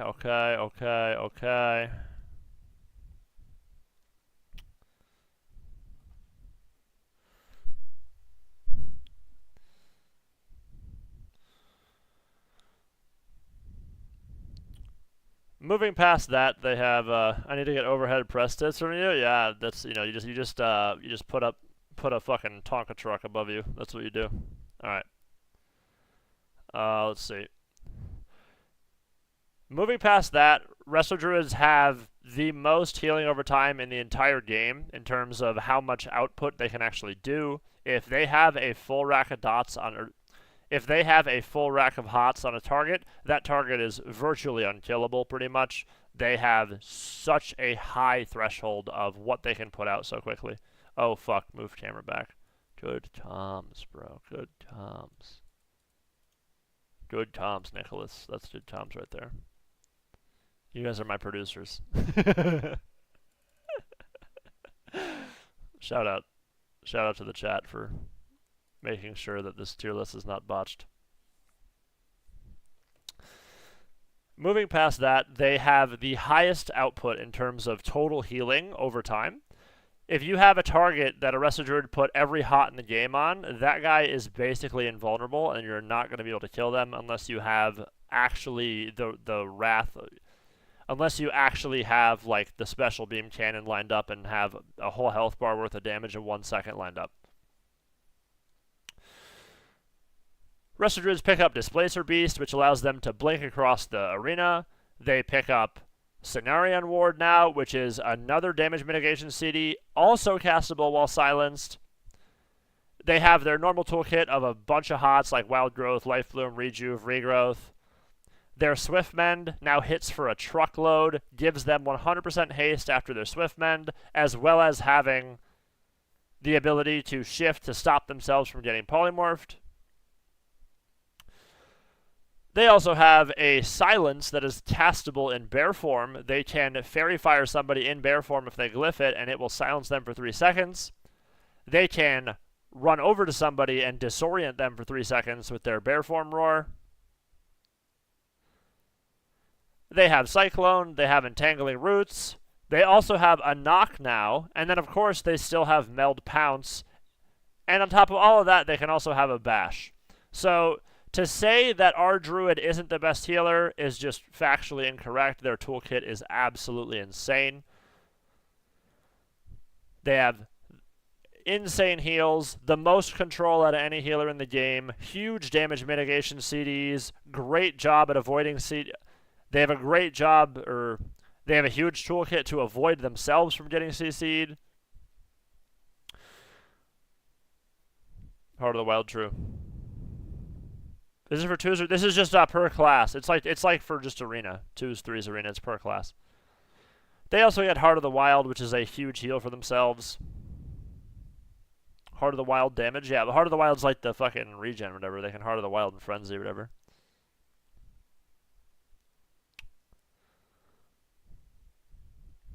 So overall, without further ado, they are obviously in the STR. Yeah, oh, true. Yeah, fuck.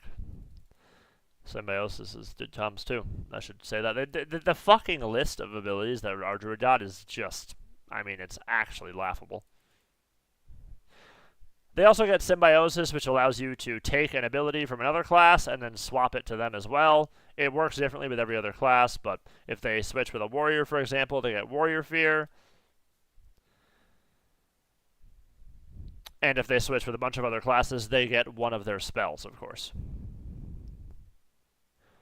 With all that being said, our Druid is obviously the dominant healer. And as I mentioned before, I don't want to say that, oh, our Druid is better than everyone and nobody should play another healer, because that couldn't be further from the truth.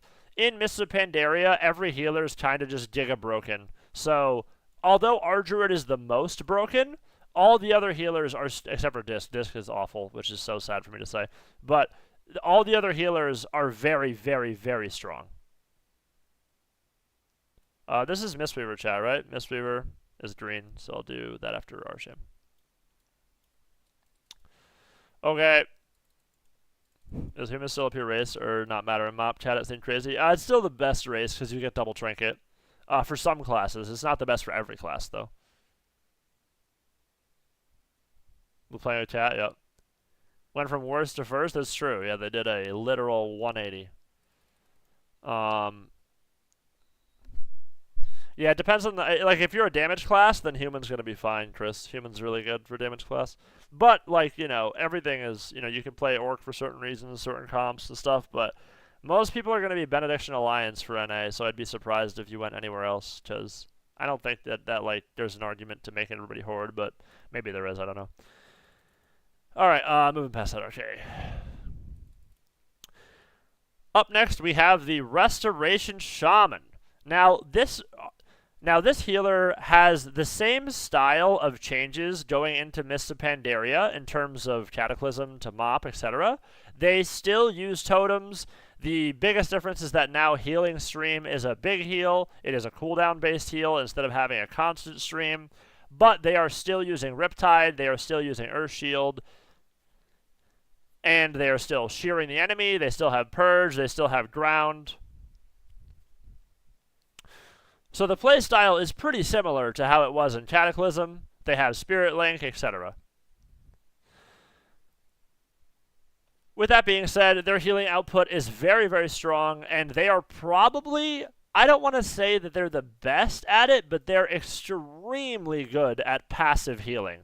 Like if you had a healer off, like if you had a heal off of just who could AFK 100 yards away and press the and just passively keep their team alive, Arsham is definitely going to be one of the top of the list there. They are so good at just rolling passive heals 24/7, AoE healing. They have some of the best multi-healing in the entire game. They do still have Hex, and they can still be offensive when they need to, but they're generally speaking a much more passive healer than you would see from really even any of these three. Resto Druid, Holy Priest, Holy Paladin. All three of these are going to be more aggressive than an Arch Shaman, even the H-Pal. Dude, since you have Hodge, of course, and Blinding Light now is H-Pal. So there's not a whole lot to talk about. They're a very strong healer. Arsham is definitely going to go into the A tier. It is certainly, you know, rank 1 viable. Druid, rank 1 viable. H-Priest, rank 1 viable. H-Pal, rank 1 viable. Arsham, rank 1 viable. Every healer is God tier in MOP for the most part. So they're all very strong.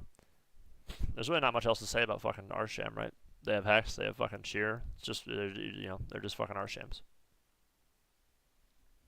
Okay. Okay. Okay, Mistweaver chat? I don't know. Mistweaver's fucking insane. I'm not gonna lie to you, chat. Alright.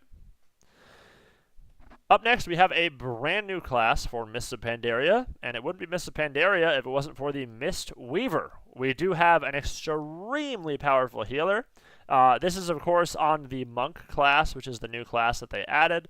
The Mistweaver is a very aggressive healer. They can play in on top of something, doing damage. They have a kick. What the fuck else? They have a kick. They can play offensive. They have a stun. They have leg sweep, right, chat? Mistweaver has leg sweep, right? They definitely do. I gotta look it up. Yeah, they do, right? Yeah.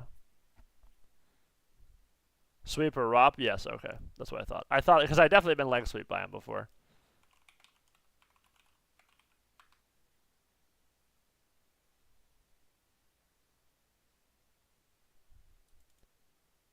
Totally guessing.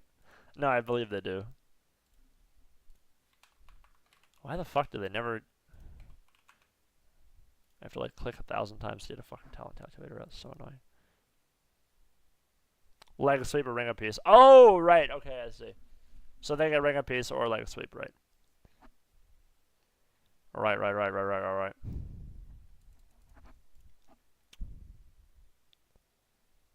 I see, Trish.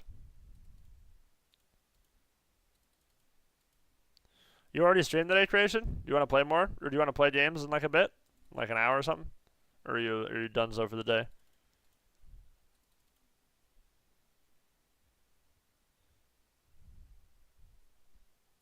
Damn it, harm healing, sure. Okay, we'll talk about okay, so Mistweaver. Drake with the fam. Oh, I see. You excited to see this tier list? Well, it'll be on YouTube. Don't worry, we'll get it up for you. Alright, what else was I talking about? Okay, so they can be a very aggressive healer when they want to. They are also very good at sitting back with their Jade Statue and just cranking out heals.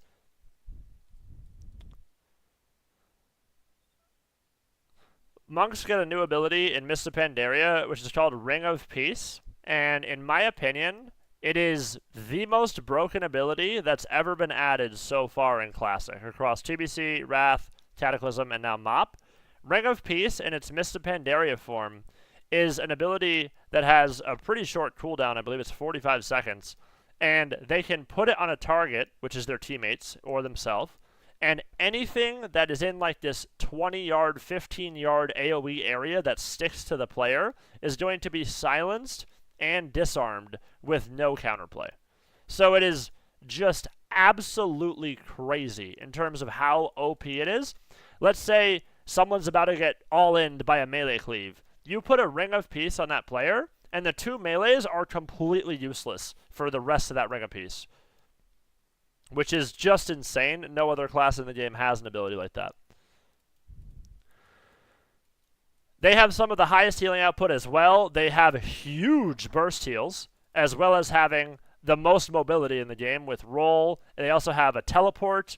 They're hard to kill too, because if you stun a Mistweaver, they go invulnerable, kind of like iframes, for the next 2 seconds. So if you stun a Mistweaver, they're uncastable, unhittable for the next 2 seconds. So they're very strong for just a multitude of reasons. Let's see what the fuck else they got. I pretty much covered most of it.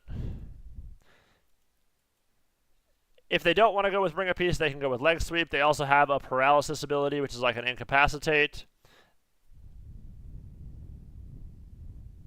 Extra trinket, true. Yes, they have Nimble Brew. Good choms. Nimble broken.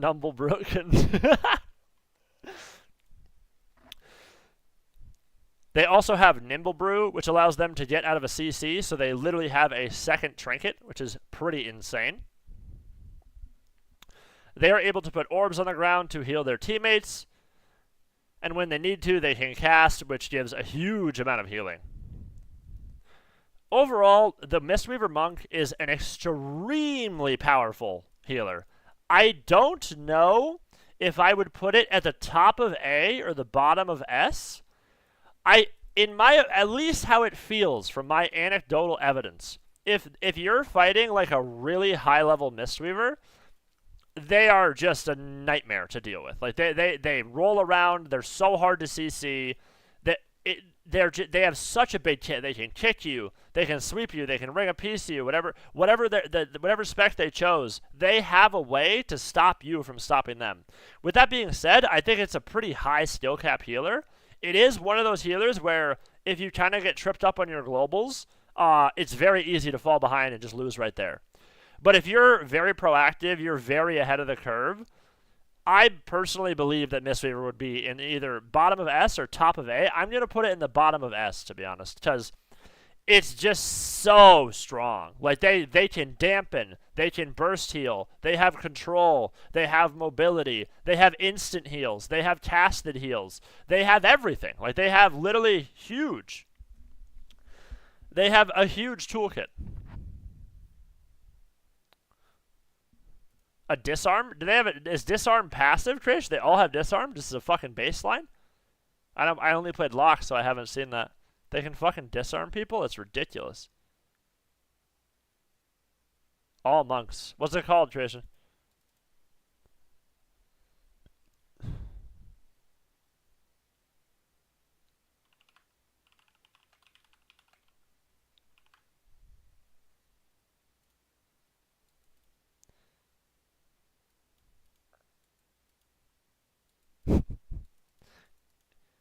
You have a fucking 8-second disarm. That's crazy. That's insane. Alright. They also have a disarm. So their toolkit is absolutely ridiculous.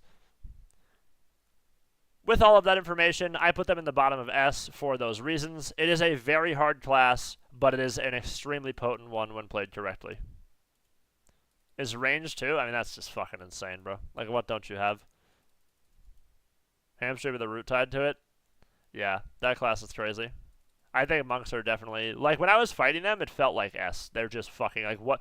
They have everything. Like, they have everything. They have damage seat mitigation. They have everything. They have fucking cocoon. Oh, yeah. They also have Cocoon, which is an instant cast, huge shield that you can instantly place on somebody. It is literally more than their whole health bar. So I'll put that somewhere in the video. I'll edit that in. Alright, moving past that shit. Alright, I don't know too much about Ret. Let's move. Okay, let's do the trash specs. And then we'll go down the line from there. Alrighty, moving past that, we are just going to breeze through these trash specs. So Fury is awful. Prot is bad.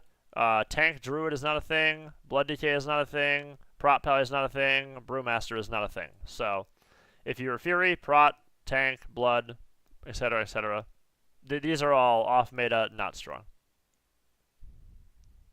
I'm doing it right now, okay? By the way. I'm doing it right. I just had to get the fucking trash cans out of the way, okay?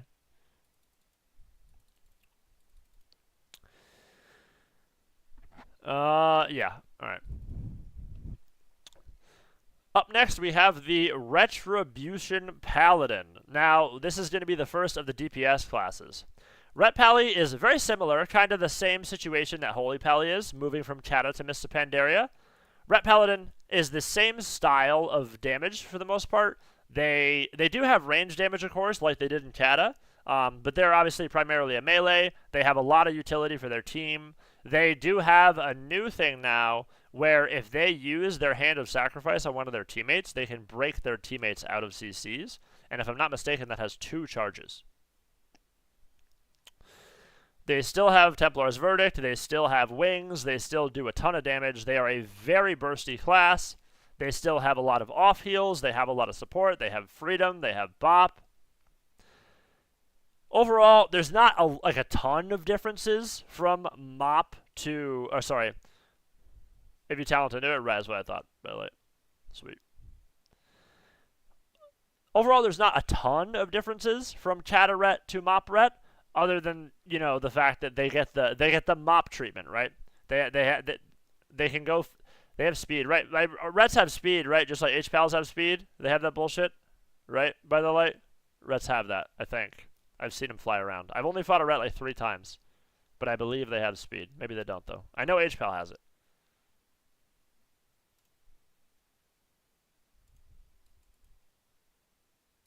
Maybe it's just H-Pal thing, but...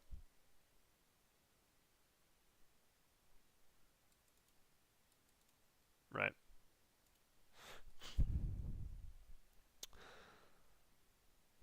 Yes, okay. They do have it, yes, okay. They have mobility, they have speed. Okay, and then yeah. They also have the same options that Holy Pally has, where they can choose Repentance, Hammer of Justice, or Turn Evil. Turn Evil is castable now as a Fear, and then they have Blinding Light, of course.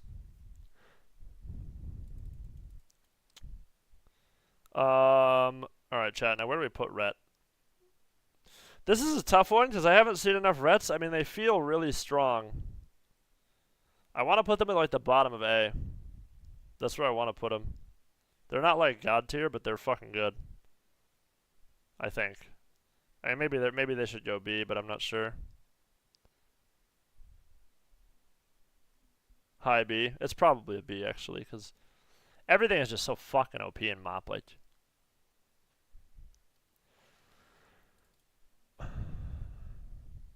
No, Restorer is completely useless in Chata, Chief. Literally the worst hero in the game. Unplayable. You couldn't even play the class. It was so bad.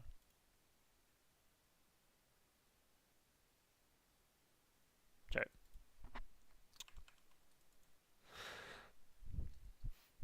Putting all of that together, they do suffer from some of the same problems that Retribution Paladin has always had, right? They are a class that has no charge. They have no intervene. They have no blade storm.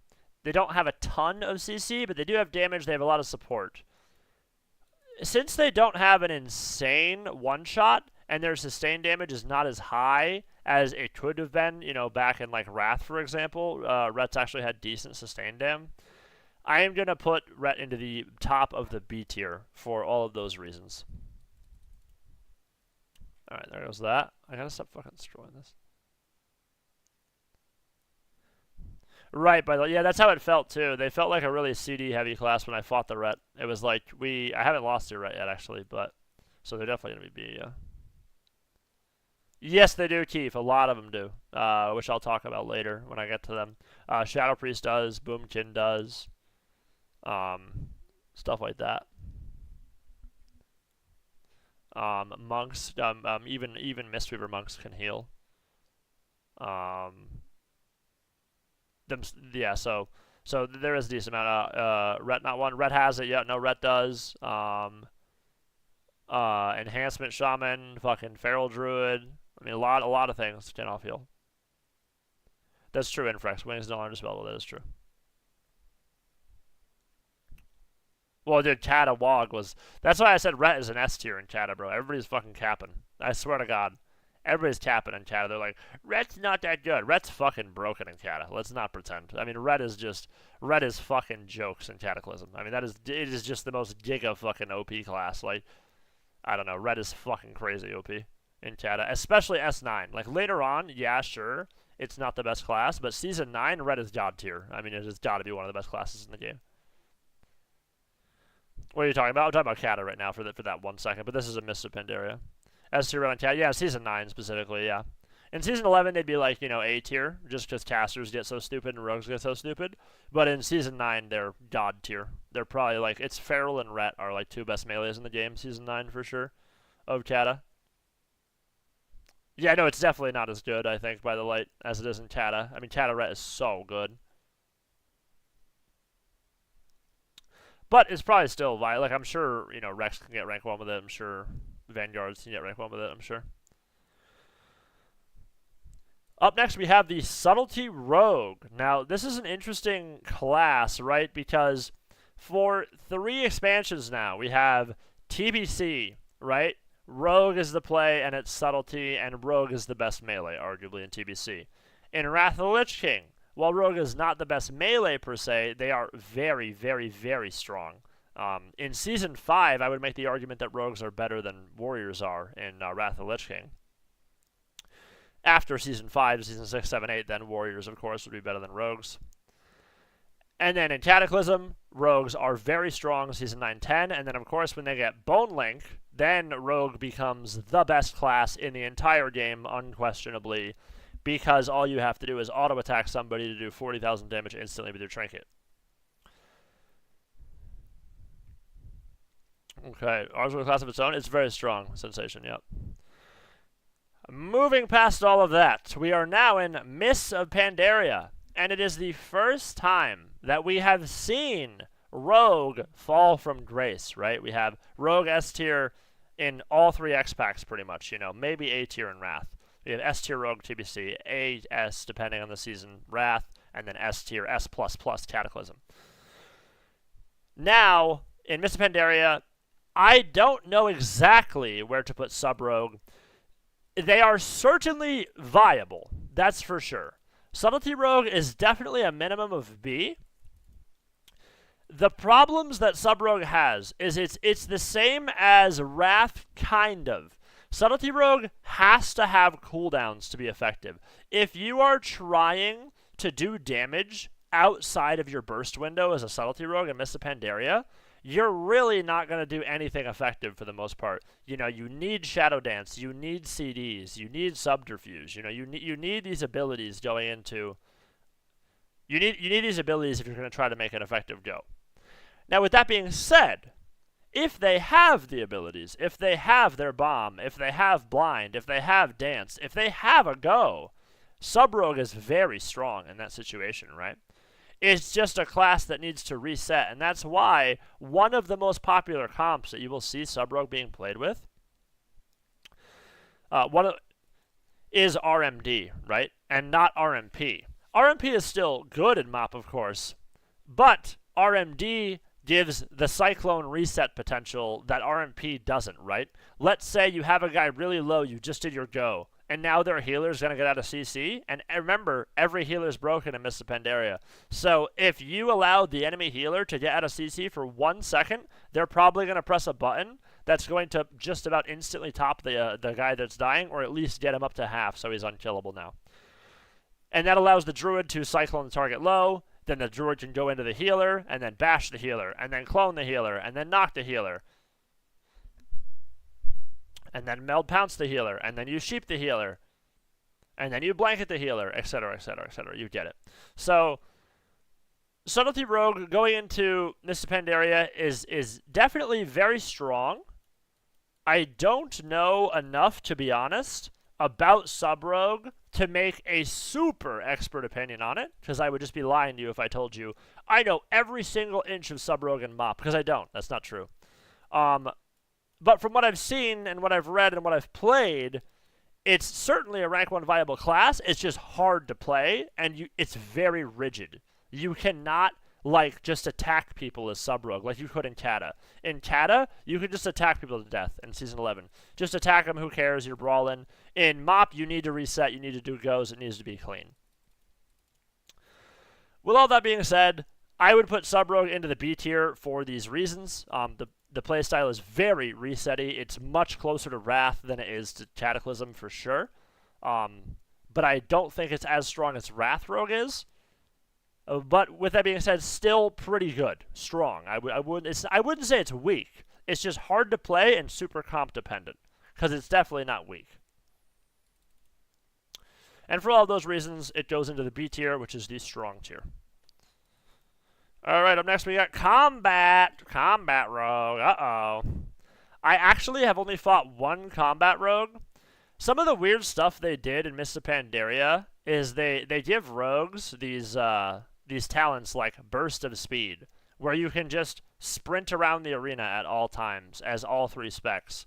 So in past expansions, if you are a combat rogue, if you are an assassination rogue, right, you're playing Mutilate, you don't have Shadow Step in these past expansions, right? Because you have to choose between Shadow Step or, you know, Mutilate or Killing Spree, right? Now that we're in Mists of Pandaria, that's not how it is anymore, right? You have this new talent tree. Everything is choosable. It's a lot less spec dependent. So for combat, the whole argument for combat, to my knowledge, is that they have more sustained damage than sub, but they don't have a ton of burst compared to sub. Sub has the most amount of burst out of all 3 specs for sure, since they have the Master of Subtlety, and the way it has always been for sub-rogue, right? When sub-rogue has dance, when sub-rogue has CDs, they're going to be doing a lot of damage in a short time. Truthfully, on Combat Rogue and Mists of Pandaria, I'm not giga-educated. I don't know if it is D off-meta unviable or C viable. We could put it in viable, I guess, just because I don't know enough about it. And it's the same as Assassination. Maybe I should just Google. Maybe I should just look up what they fucking do. Maybe, but I don't know. It's like, I don't know. It's just like you're just a worse warrior, right? Because what the fuck does Assassination even get? I don't even know. Is Praised in here? Do you know Praised? Like, what does Assassination even fucking get? What do they even have? Just sustained damage? Like, do they even have Mutilate? Yeah, they have Mutilate, I guess. Just sustained damage is the same exact shit as it was in Wrath, I guess. A league of everything else? I don't think so. I don't think it's going to be like LSP or whatever. Yeah, exactly. That's what I thought. I think it's just like sub and combat. That's what I haven't even seen one either. It's Mac. I'm uploading this to YouTube, Quag. I'm gonna cut it up and I'm gonna make it like, obviously when you guys watch it on the stream, it's all fucked up because I'm like talking every other thing, so it's annoying. But I'll chop it up when I'll edit this and then I'll put it out. You know, I'll put it out with all that stuff. So I'll put it out when it's all edited and nice. Okay. To oversimplify quite a lot, combat is kind of just a worse version of warrior because your sustained damage is lower and you're just not as scary as a warrior is with shockwave and fear and stormbolt and recklessness, etc., etc. So for all those reasons, and since I don't know the most about it, it's definitely going to go into the C tier. I had fought combat one time on the Mists of Pandaria beta, and it did not seem strong at all. Up next, we have Assassination in Mists of Pandaria. Now, this is going to be S tier for sure. No. No. Assassination, I haven't even seen it. It's just Mutilate. Mutilate is just sustained damage, but they don't have enough sustained damage to justify them over a warrior, as I said previously, right? They're kind of the same. Combat and Mutilate are pretty much very, very similar in terms of playstyle. I've seen Combat. I haven't even seen Assassination. So for that reason, I'm going to put Assassination into the D tier because I haven't even seen a Mutilate player. I haven't even seen one of them. All right, there's that. All right, chat. Up next, we have the Shadowy Wizard Demon Man. We have the Destruction Warlock. Now, Destro is in an interesting place in Mists of Pandaria because it is better than it was in Kata, but worse than it was in Wrath. So it's in this in-between phase where it's certainly good in certain comps, but it needs those comps to enable it. One of the biggest problems that Destrolock has is that Chaos Bolt is now a 3-second cast before you get haste. That's like legit casting a res almost. So in terms of a fast-paced game like Mists of Pandaria is, where everybody has Nimble Brew or Unbound Will or all these CDs to get out of stuff, they can trinket, they can kick, they can blanket, they can stun you. For you to stand there and just cast a Chaos Bolt and get it off is very difficult. Now, it is possible, don't get me wrong. You have Death Coil, right? You have tools. If you play with a Mage, you have a Deep Freeze. You could, like, Palm Sheep 1, Deep 1, Blanket 3, then cast the Chaos Bolt and you send them right there, right? They still use Conflag. They still use Immolate. So the playstyle is similar, but one of the differences now is you get Havoc. And Havoc is a thing that allows you to multicast. So for the first time, Destro is a class where you can cast on multiple targets at once. If you mark a target with Havoc, it's literally reverse Beacon of Light. So you can Chaos Bolt Arena 1, and if you Havoc Arena 2, it will Chaos Bolt both of them. And if you Blanket Silence Arena 1, it will Blanket Silence Arena 1 and 2. Same with Death Coil, you Death Coil 2. So it's certainly viable. It's certainly strong in the right setups. I have fought Destrolocks, and Destrolocks are definitely, Mage Lock Druid seems like a pretty solid comp for them. You definitely need a lot of setup for Destrolock. They don't have as fluid of a toolkit as Affliction does, because of this handicap that they have, where they must cast to be effective. If they are casting, don't get me wrong, they're going to be blasting, right? They do a lot of damage. But it's hard to get that window. So, Destrolock has to be very good. The team has to play around the Destrolock. It's almost like the same situation that the Sub-Rogue is in, right? The Sub-Rogue, the team needs to play around you. The Destrolock, the team needs to play around you. In terms of where would I put Destrolock, I don't know where you would put it over Rogue or whatever. I'd probably put it over Ret for sure. But Rogue and Destrolock, I don't know. You can make the argument for either one. I don't really care. It's a strong. Rank 1 viable spec, obviously. The only thing is that it's very specific, right? It's very, very specific. And also, guys, so I would say strong and up is rank 1 viable, and then, like, viable below. Like, if viable is probably Glad. Or maybe, like, it's got to be Glad. Like, I don't think you're getting rank 1 in this combat. And then, yeah, so rank 1 and up would be B+, and then C down would be, Glad or whatever. Okay. Let's see, what else do we got?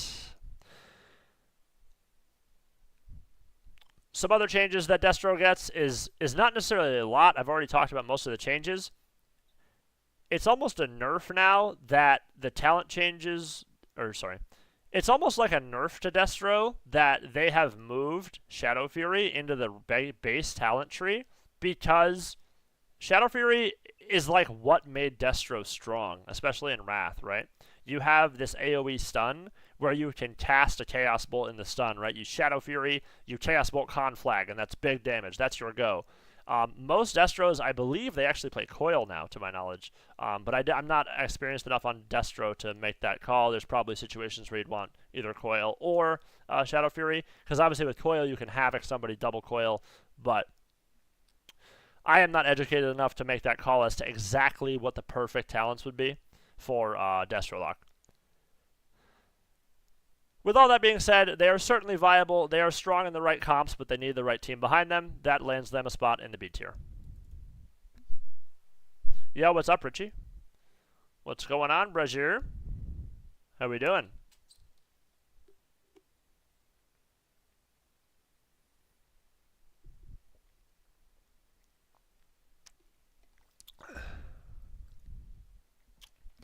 Be right back, 2 minutes, chat. Glad to see you covering this. Hey, we, I'm finally at a place where I know enough about MOP to like have an opinion that like makes some sense, right? Like, because I don't want to make a tier list. Like some people just make tier lists like where they don't even know what they don't even know what the fuck they're saying. I could never do that. Like I have to at least play the game, you know, and be like, oh okay, and I feel it out and like, oh this is this. Like I have a few hundred arenas on the MOP beta now, so I have a glimpse. I certainly wouldn't say that I'm like an expert. There's certainly a lot of people who know a lot more about MOP than me. But I have enough of a grasp to like educate the viewer, like what is MOP, right? So that's what I'm doing. So much poo with that hair now. Thank you, Serenos. Yes, that's me. Yep. The destroyer of Poon. That's me. Be right back, chat. 2 minutes.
Destroyer of labia.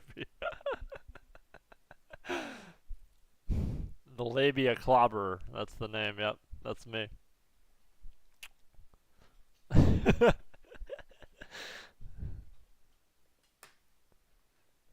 Labia Gobbler X. That's my AIM username. All right. All right, chat. We can't be talking about labia on the text on the screen while I'm doing my tier list. All right, chat. Let's chill out. Okay.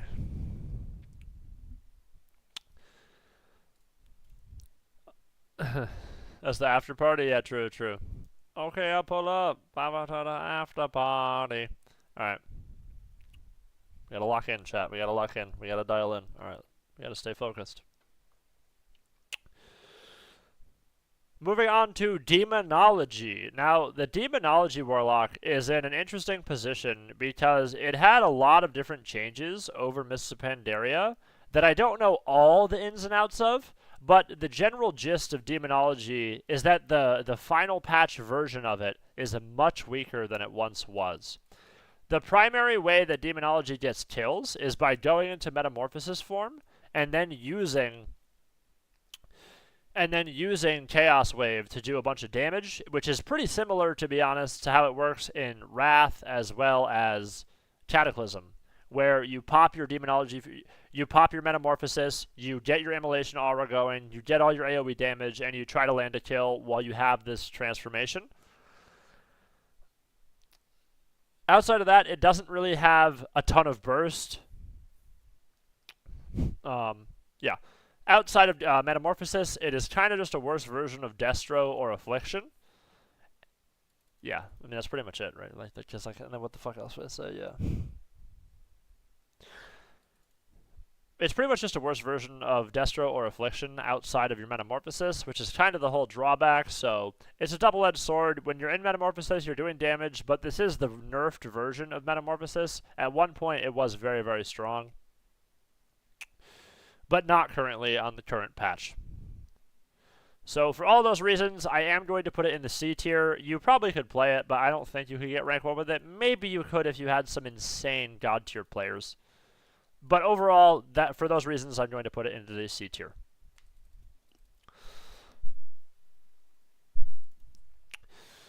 On to the final spec of the Warlock for Mists of Pandaria, we have the Affliction Lock. Now, Affliction is very, very strong in Mists of Pandaria for sure. Now remember, this is a Season 12 tier list because I've only played Season 12, so I don't know what it's like in Season 15. Obviously, to my understanding, it's stronger than it is in Season 12. Chat, does MOP have 3 seasons or 4? Is Season 16 the last one? 12, 13, 14, 15. It's 4. It's 15, right? How many seasons of MOP?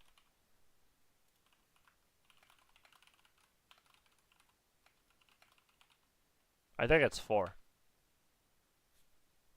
3!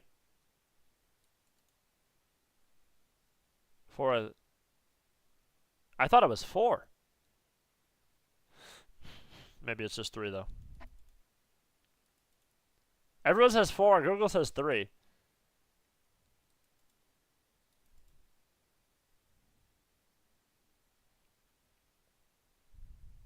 No, it is fucking 4. Yeah, that's what I thought. It is 4. Fucking dumbass Google. It's been day I have 3. Fucking AI moron. Can I report this? Negative feedback. Report a problem. Fucking moron AI. Unhelpful. Alright, you got it. Fucking AI is trolling me, bro.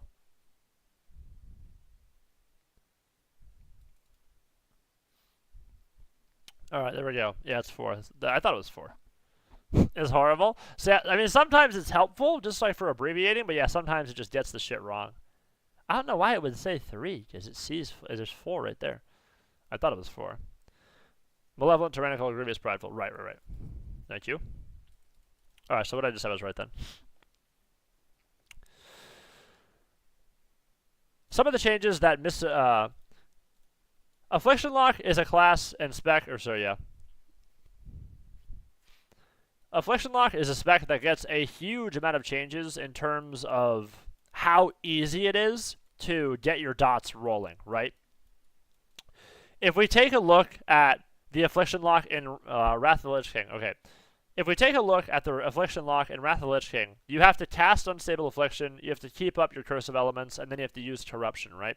Your primary damage is casting Unstable Affliction, you don't have Soul Swap, and so you need to cast UA, cast Fear, cast UA, cast Fear, and it's this endless cycle of casting all those, and your luxury button is Haunt, right? Moving into Cataclysm, it is a similar style. You have to cast Unstable Affliction, you have to cast Fear, you have to cast Haunt. But once you get your full rack of dots, you can now Soul Swap, and also Agony is no longer a curse and is now a bane, so you have 3 dots instead of 2. And then Mist of Pandaria is the final evolution of the making the class easier and making the class more straightforward. One of the things that they had to do when in MOP is make it so that Affliction could get its dots out instantly, because there's so much trash to stop you from casting in Mist of Pandaria that if an Affliction Warlock had to just cast UA, cast UA, cast UA, cast UA, they would just be completely beyond D tier. They would be completely unviable. You would never play it. It would be the worst spec in the game. So, a huge change, which is a pretty insane change that they made, is they made Soulburn have no cooldown now, which will allow you to have... They made Soulburn have no cooldown now, which also allows... Sorry, my fucking nose is itching, chat. Hold on one fucking second.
My fucking nose, chat, was so itchy. Jesus fucking Christ. Did way too much cocaine. Unlucky. The fuck was I even saying about this fucking thing now?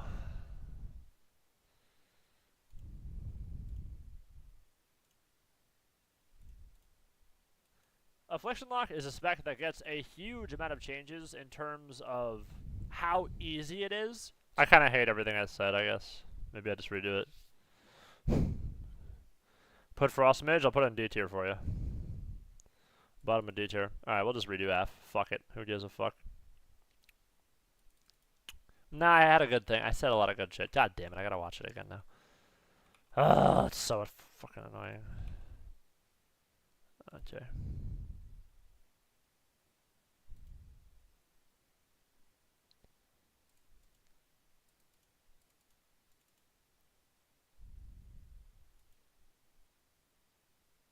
The fuck's it not loading?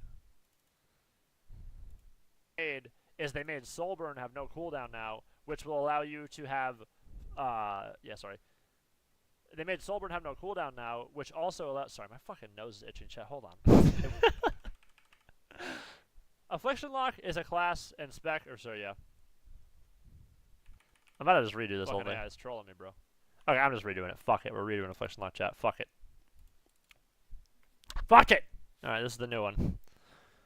This is the new AF, not the old AF. Alright. We'll do it live! Fuck it! Fuck it! Alright. Moving on to the Affliction Warlock. This is an iconic spec and class, of course. And in Mist of Pandaria, it is a very strong one. Now, let's talk about how Affliction Lock has changed throughout the expansions, right? In Wrath of the Lich King, which is the birth of Affliction Lock, really, because you play SL, SL, and TBC, of course, you have Unstable Affliction and Corruption as your two dots, and then you have Curse of the Elements, right? So you have UA, Corruption, and then you have Haunt as a luxury button. Going into Cataclysm, you have Unstable Affliction, Corruption, Curse of Elements, just like the other ones, except now you have Curse of Agony, right? And then another thing you gain in Cataclysm is you get Soul Swap. So Soul Swap allows you to take your dots and then put them onto somebody else, but it's a 30-second cooldown. This forces you to be in a situation where you're going to cast Unstable Affliction a lot to get your dots up and then Soul Swap it, right? So in Wrath of Lich King, you're casting Unstable Affliction. In Cataclysm, you're casting Unstable Affliction, you're casting Fear.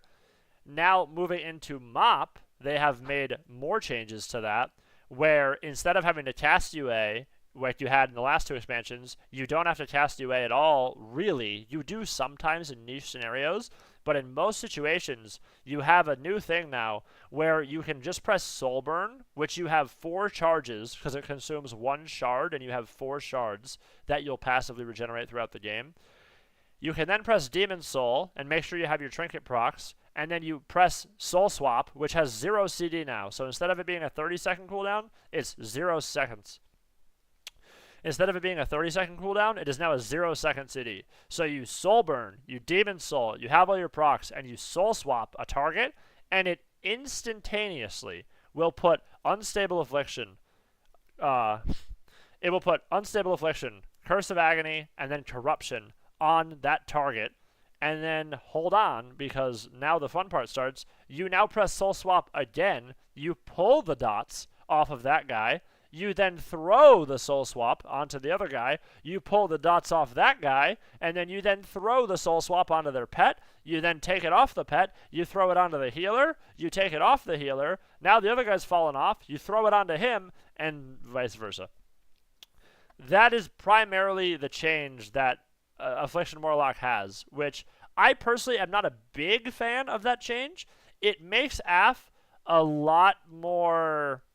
It's a lot easier to play than the other style, but it is certainly very strong, right? And we're doing a tier list, so we're going to be talking about how strong things are in Season 12. With all that being said, Affliction Lock is going to go into the very strong A tier because you do have this ability where you can just Demon Soul, Soul Swap, and then instantly get your dots and just 1, 2, 3, 1, 2, 3, swap, swap, swap, swap. You just never stop swapping dots. You're just always just destroying people. So they do a lot of damage. They also have Shadow Fury now, which is pretty insane. They have Blood Horror, which is a baseline ability for Warlocks, which is like an ability where you put it on yourself, and if somebody hits you in melee, they will run for 4 seconds. It is breakable, so it's like a coil, but it's a breakable coil. So it's kind of weird. It doesn't DR Fear. And then you also have Unbound Will. Unbound Will is a trinket that also cleans magic. It's just like Sham Rage, basically, but it acts as a trinket. So if you have an Unstable Affliction or a Vampiric Touch and you Unbound Will yourself, you will eat the UA or you will eat the VT. Lock gotta be S tier just because of LSD2 and LSD 2.0. Well, this is a Season 12 tier list, right? I don't think Lock's S tier. I don't think that's accurate. S tier, I'm not gonna... The S tier is like... We're putting it in very strong, right, Jacko? Like, it's not in like, oh, it fucking sucks, or it's even strong. It's very strong. Like, AF is like, God, it's very good. Is AF at the same level as Arms War in Season 12? There's just no fucking chance. You know what I'm saying? Like Arms War can play 2s and win by itself. Affliction Lock can't. Like, that's a big difference, you know? Like, it's a very strong class, but it needs somebody who can finish, which is why it plays with Ellies, it plays with Warriors, plays with Windwalkers. But yeah, it goes in the very strong. Lock was never insane at 2s. In TBC, it's rank 1 viable, and in Wrath, it's rank 1 viable. In both of those brackets. Yeah, this is not a 3s tier list, Jacko. This is just a how strong is the spec, right? This is not like a 3s only like meta comp tier list. That's not what this is. This is just like a, you know, how viable is it? Is it good? Is it bad? What's good? What's bad? What's new? That type of video. It's not a video where it's like, you know, a 3s tier list. Because if it was a 3s tier list, then yeah, we'd have LSD2 and S for sure, right? LSD would be an S, 100%. It would be an S tier. But yeah, Boomy Lock 2 is kind of insane. Nah. Alright. Yeah. Chan is the GOAT, it's true. Alright, let's finish this off here. So since you have this new ability to Demon Soul Soul Swap everybody all the time, you also have Shadow Fury on a 30-second cooldown, which is the big AoE stun, which Affliction has never had in the history of the game until this point. And to top it all off, you still have an instant Howl of Terror. So you can instantly fear everybody around you. You can Shadow Fury everybody. You can Soul Swap everybody. Oh yeah. They changed Curse of Tongues now, so Tongues is one button as weakness. Curse of Tongues and Curse of Weakness are one button. This is more of the ability pruning that you see in MOP, where they're making the game like easier and just one button for everything. You still have Curse of Elements. You still have Haunt. You now have Malefic Grasp, which is like a channel damage, but that doesn't really matter as much as the Soul Swap with the Demon Soul. For all of those reasons, etc., we are going to be putting it into the very strong tier list, which is where Affliction is going to go for Season 12 specifically. Alright, chat. Okay, Frost and Unholy. I don't know enough about Frost and Unholy to tell you why Frost and Unholy is different. I know they're both good, but I don't know why they're good. Like, Unholy hits me, I fucking die. Frost hits me, I fucking die. Like, I don't know. So I'm really not educated enough on these two. I'm comfortable on almost every other class, except for Frost and Unholy, honestly. Because I just don't know enough about them to differentiate them. Like, I could tell you, like, if you could almost just put them in the same tier. I don't know. But they're pretty fucking strong. Like, Unholy is definitely strong. Is Unholy or Frost better, chat? Because I've seen both of them. Maybe Unholy is better, right? But, I don't know. Unholy is best. Unholy is better. Yeah, I've seen more Unholies. Frost does pump, though. Frost does fucking damn. Yeah, so it's probably like Frost B, Unholy A, probably. Yeah, no, Unholy fucking cranks. Does Frost have Necro, chat? Does Frost have Necro, or is that just Unholy?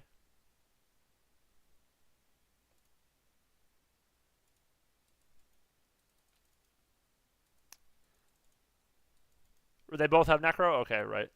Just a base ability.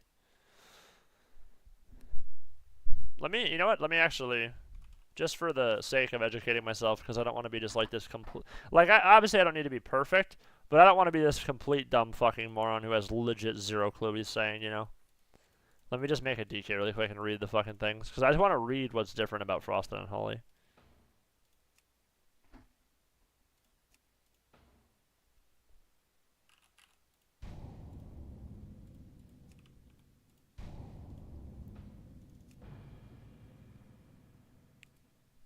Like, what is the primary difference? You just have, like, no gargoyle or some shit? Alright, so Frost, right? Okay, Howling Blast, Obliterate, right? So same as Kata. You transform your ghoul. What is this? Okay, so it's all about your ghoul. Frost is an Obliterate bot, like always. Okay, so it's the same. Frost is 2-button max DPS. You have no active pet, your dots are weak. Oh, so okay. You have more burst as Frost. Plays Blood in Arena? Yeah, no, I agree, Razel, for sure.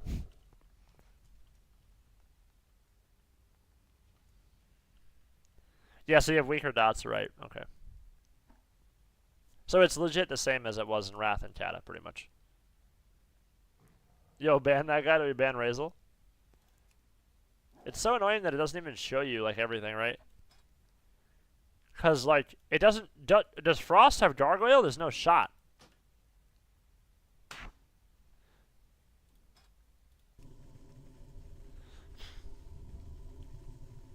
Unholy has Gargoyle, right? It just doesn't show me that Unholy has Gargoyle. It's so annoying. Yeah. So fucking annoying it doesn't do that. Gargoyle, Soul Reaper. Oh, Unholy has Soul Reaper. Oh, that's a big deal. Yeah, that is true, Serenus. I just realized that. I didn't know that only Unholy had Soul Reaper. Or do they both have it? Oh no, they both have it. Okay. Pillar of Frost. What the fuck is this? Damage. Obliterate. Howling Blast. Yeah, so just fucking... It's the same. It's just burst and then pet, right?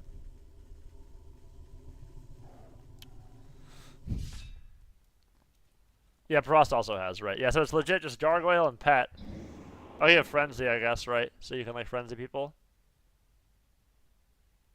Yeah, you still take damage. So you have Unholy Frenzy. Unholy Frenzy is kind of big. And then you just have a damage. You have Storage Strike, which is Desecration.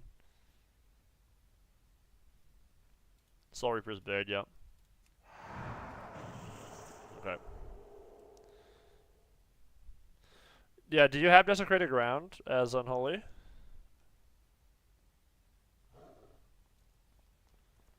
Do you have Desecration, chat? Do we know?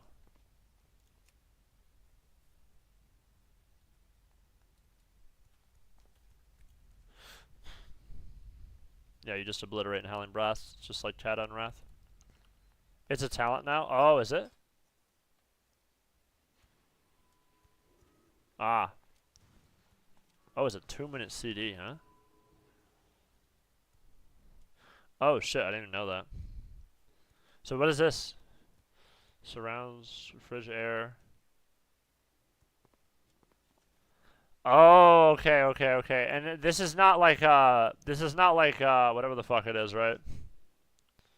This is not like, what the fuck is it called, bro? Why am I having a fucking stroke? In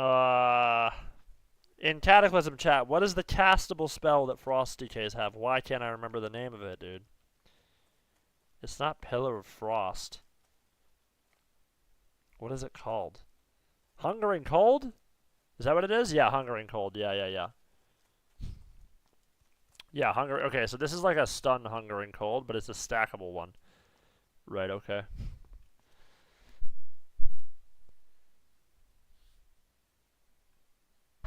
Right, Hungering Cold.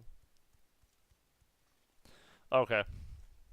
Right, so it's just that Unholy is, it's the same shit almost. Like Unholy, although Lichborn is both now. So Lich is not just Unholy now. And they both can get Remorseful. See, that's why fucking MOP is so weird, bro. Like, Fire Mages have fucking Deep. It's like so weird. Oh, you have to choose between Lich or Zone. Oh, okay.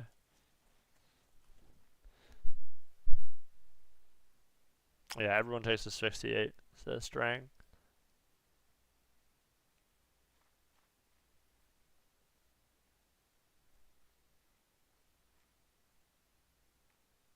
Mass Drip. Sure, they have double grip, don't they? Okay, that's Mass Drip. Don't they have 2 grips, though? I swear they have 2 grips. I've been double grip by DK before. That's fucking stupid as fuck. That's awful game design. I don't know why the fuck they have 2 grips. I mean, obviously DKs need 2 grips because every class has 4,000 charges, but it's just stupid as fuck. I heart MOP nice. Alright.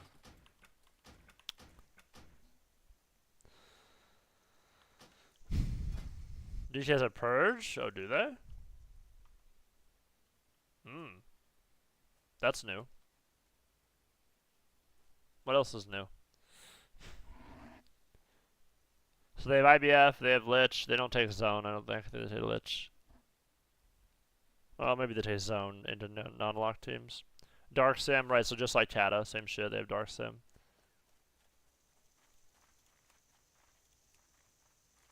Okay.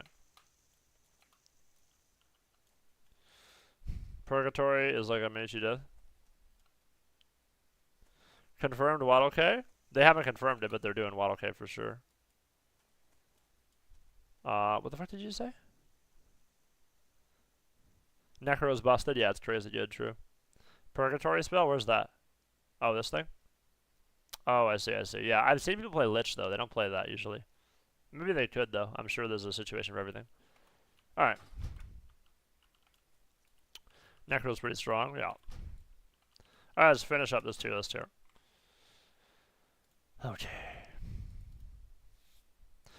Okay, so it's just Obliterate, Howling Blast versus Gargoyle, Dark Transformation, right?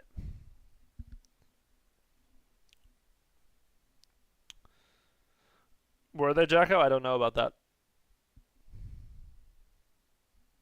Right, Saw.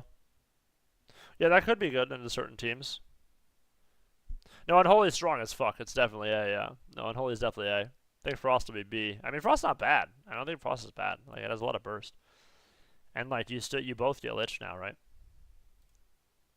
You both get Lich now. You both have Death Pact if you want, or whatever the fuck. But I don't know if you would take Death Pact. You both get this shit, or the AoE grip, or the fucking thing. Yeah, interesting, Jacko. I didn't know that. Moving on to the Death Knight. The Death Knight is a very, very strong class in Mists of Pandaria. Now, while it is one that I don't know the most about, it is very similar in terms of what the two classes get, with a few differences to Cataclysm and Wrath of the Lich King. In Wrath of the Lich King and Cataclysm, the primary differences of a Frost DK and an Unholy DK is that the Frost DK has big bursts with Howling Blast and Obliterate, and the Unholy DK has more sustained damage with their diseases, as well as having their Gargoyle and then being more pet-focused. Unholy is also a little bit tankier than Frost is in those expansions. Now that we are moving into Mists of Pandaria, they change a lot about the DK spec. So you can see that Lichborn is no longer Unholy only, Anti-Magic Zone is no longer Unholy only, as well as making some other changes with some other stuff like putting Death Pact available, etc., etc. Or not Death Pact, that's wrong. As well as changing Strangulate to Asphyxiate, which is everybody else on their hello YouTube, yes, hello chat. As well as Asphyxiate, getting a new ability where you turn your Strangulate into a stun for 5 seconds with a 30-second CD, which is very, very strong. Death Knights have not had CC for a very long time. In Wrath of the Lich King and Kata, all they have is Drip, Dual Stun, and then Strangulate, right? So giving the DK Asphyxiate really enables them to have a lot better kill windows, because they haven't had a long stun outside of their empowered Dual Stun, obviously, which was only for Unholy. So, with all that being said, the primary differences between Frost and Unholy in MOP are very similar. You have Howling Blast and Obliterate as a Frost DK, and with an Unholy DK, you have a Gargoyle and more sustained damage. Now, for the same reasons, I do believe that Unholy is going to be stronger than Frost due to the fact that your pets absolutely crank compared to how much sustained damage Frost can do.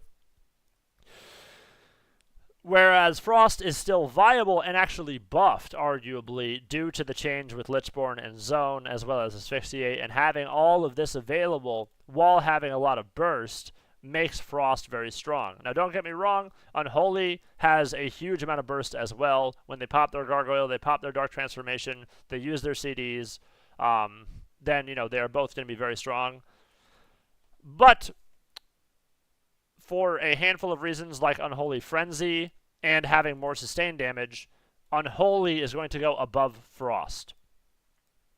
Since Mists of Pandaria homogenizes these classes a lot, this is a very specific one where Unholy and Frost are very, very similar. And for those reasons, I'm going to put Unholy in A and then Frost in B. Now, truthfully, I am not the biggest DK expert on MOP DK specifically. I have fought against them, and Unholy feels insane, and Frost feels insane. So, for all those reasons, I am going to put these two in there. They are certainly a very viable class, and they are certainly very scary if you allow them to have uptime on a target. They also get double grip now, which is just terrifying, because they grip you once, you get away, and then they grip you again, and then they asphyxiate you, and then their pet kills you, and then their Gargoyle's on you, and then you have Necro, so the game devolves really rapidly when you have a Death Knight just standing on you, pressing all his buttons. Moving on to the Magister. Starting it off, we have a spec that I don't know enough about, to be honest, to give it a real rating. I have fought 0 Arcane Mages in Mists of Pandaria, just like I fought 0 Arcane Mages in Cataclysm. I fought a few in Wrath of the Lich King, but overall, Arcane is a very gimmicky spec, and it requires you to... Well, I shouldn't even say that, because I don't even know... Like, does anybody know what fucking Arcane does? Like, is it the same shit? Is it just Arcane Blast 5 to X5? Is it the same fucking thing as Kata and Wrath? It probably is, but whatever. I have actually not even fought an Arcane Mage. Is it saying that we have Deep now? Okay, so it's the same thing. It's a big damn. Yeah, where would you put it, Rob? Where would you put it, honestly? Because you know infinitely more about Arcane and MOP than I do. I don't know fucking dick about it. Like whatever you say, I'll just probably do, because I'd literally C or B. What's the what would you ever play Arcane over Frost? Like, would that ever be a thing? Probably not, right? Like, why would you do that? I know Fire's decent. I've fought Fire, but Arcane, I just don't think you would ever play it, right, Rob? Unless there's like you just want to like do some like Gimp one-shot comp or something, where it's like Arcane Blast.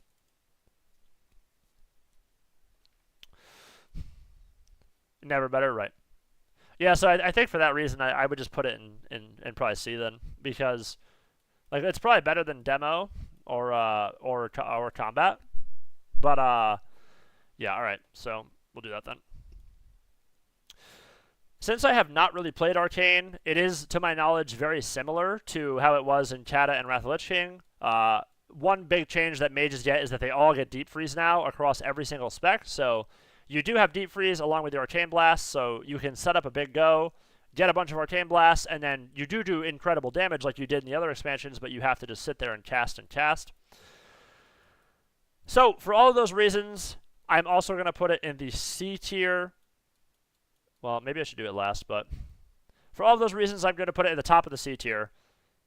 And I'm going to now elaborate on that because I'm going to cover Frost and Fire. Moving on to our next class that I have fought quite a lot, is the Frost Mage in Mists of Pandaria. Now, normally, in an expansion, in the beginning of an expansion specifically, the very first season, that is historically when casters are the weakest. Because they don't have as much haste, they don't have as much crit, they don't have as much spell power, they have a lower health pool, so they're more susceptible to dying to cleaves. But in Mists of Pandaria, that doesn't seem to be the case for Frost, because Frost is absolutely insane. The Frost Mage in Mists of Pandaria is a very, very, very powerful class. They get a handful of new things going into MOP. Probably the biggest one that's the most notable is they get Palm Sheep now, which I believe is a 90-second cooldown. So basically, Palm is Presence of Mind. It allows you to instantly cast your next spell. So if you press Presence of Mind and there's a healer who's very far away, if you just get into range of him, you just instantly sheep that guy, and there's very little counterplay, right? You can, if you're a druid, shift before. If you're a priest, you can death. If you're a pal, you can sack. But it happens almost instantly. So you have to be very aware of that, because mages have that ability to just palm sheep somebody, send a deep, and then you send the frost orb, and they're killing something instantly. Frost is in an interesting place in Mists of Pandaria, because looking at TBC to Wrath to Kata to now, right? TBC, you're spamming Ice Lance 24/7. Nova, Lance, Lance, Lance. Nova, Lance, Lance, Lance. Wrath of the Lich King, you're spamming rank 1 Frostbolts so you can get procs, then you can send a deep, then you can cast your Frostbolt Shatter. Cataclysm, kind of a hybrid, but Lance hits for a truckload. So in Kata, you get your deep proc, you get your fingers, and you can send the lances, and the lances hit for just psychotic numbers, like a third of someone's health bar, right? So moving into Mists of Pandaria, it's kind of a combination of Wrath and Kata, right? You can sit there and just cast Frostbolt over and over and again, and you're going to do a lot of damage. But really, all your damage is on a go. Frost has some of the highest burst in the entire expansion, for sure, that I've seen. If they have Deep Freeze, and they have Orb, and they have Veins, they are going to obliterate whatever target is in front of them. And them also having Palm Sheep on top of that, and Blanket to allow the go, is just ridiculous, because you have instant Deep, you have instant Sheep, and you have instant Blanket. So you have 3 abilities that are all instantaneous that you can just start a go with by yourself. So on top of that, mages also get Alter Time, which is a very big CD. It allows them to turn on the cooldown, and if you're unfamiliar, it will allow you to go back to your current state of where you were, as long as it doesn't get purged off. So if you have 100% HP and you press Alter Time, and then somebody hits you for half your health, you can press Alter Time and go back to 100% HP and back to where you were, right? It saves where you were and in the arena. So pretty cool spell, but obviously very, very, very, very strong. And moving past that, Frost has Deep Freeze, like every other mage spec has Deep Freeze now, which is kind of the homogenization of Mists of Pandaria, as we've seen with a lot of the stuff. You can pick Blazing Speed, you can pick Frostjaw, you can pick Ring. Usually you'll pick Snap if you're Frost, and then you can pick Living Bomb or Nether Tempest or Frost Bomb. Most people I've seen pick Living Bomb, which is kind of weird that you're Frost with Living Bomb, but it does do a ton of damage. So overall, Frost is an insanely strong spec. I mean, to say that Frost is anything below S, I think is just wrong. It's ridiculous. Your kit is huge. Your damage is insane. You have double block. You have alter. You have defensives. You have mobility. You have control. You have offense. You have defense. I mean, very, very strong. Very, very strong class for sure. And for all of those reasons, we're going to leave it in the S tier, which is the insane tier, which is where it belongs for sure. Okay. Moving up next, we have Fire. Now, Fire is an interesting one. Combustion is kind of nerfed compared to where it is in Cataclysm. In Cata, if a Fire Mage lines up their Combustion correctly, they can just triple kill the entire team. In Mists of Pandaria, it's not that level, right? Like, if they get a good Combustion, they're going to do a lot of damage. But they can't, like, global all 3 players with an impact, right? It does require Pyro to get kills, but if they are getting Pyros, they are landing damage. They are being very effective.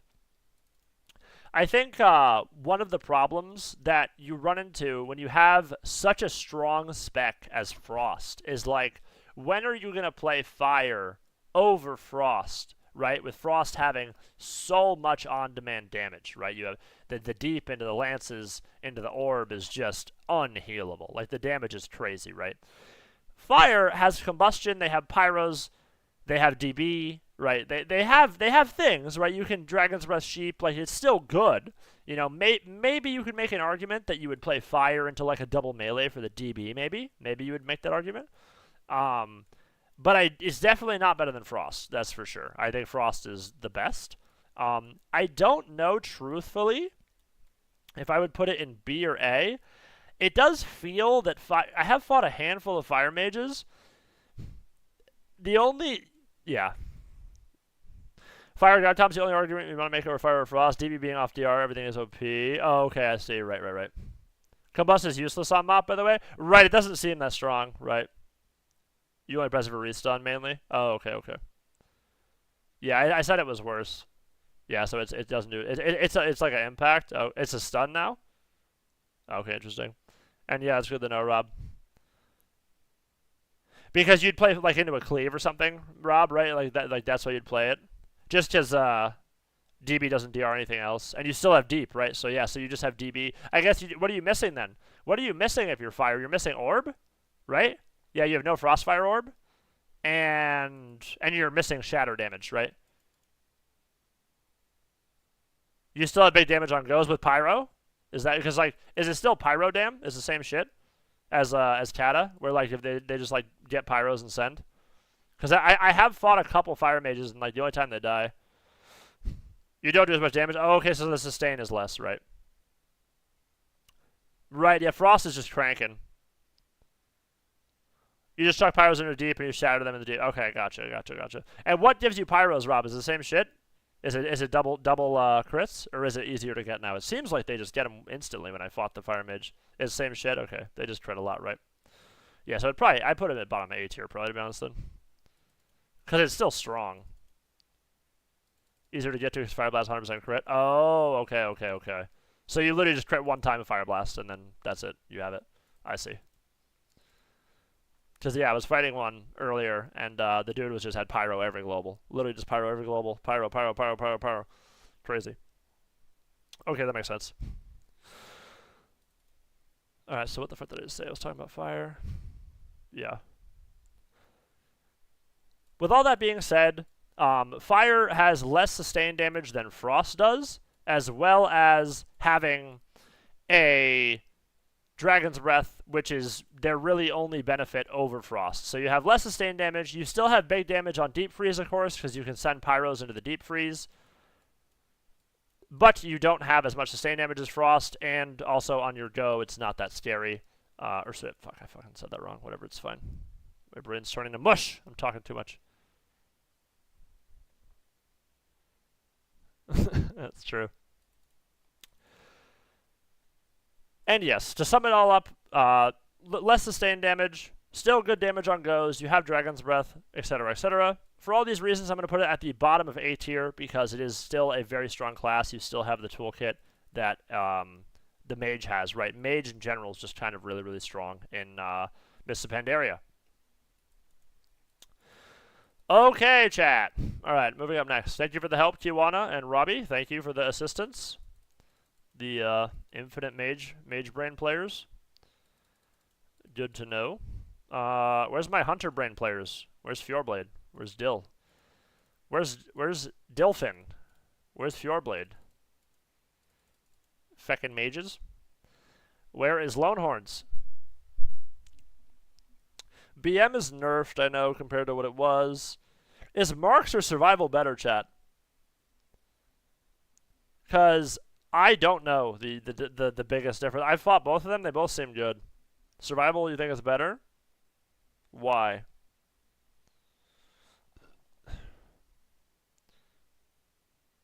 Survival's better. Survival's better. Why? What is the difference?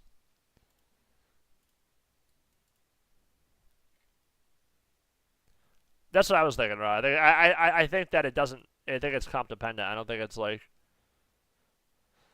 Because do you get Chimera as Hunter? Okay, so yeah, so like HLD, you're going survival. And do you have Chimera still, Rob? Is that the difference? It's like Chimera versus Black Arrow or some shit, or is it Explosive Shot? I should make a Hunter really quick just so I can see the abilities. Chimera's mark still. Okay, yeah. As MM, yeah. Okay, gotcha. Explosive Shot and Black Arrow. Okay, so Black Arrow is in this expansion. Okay.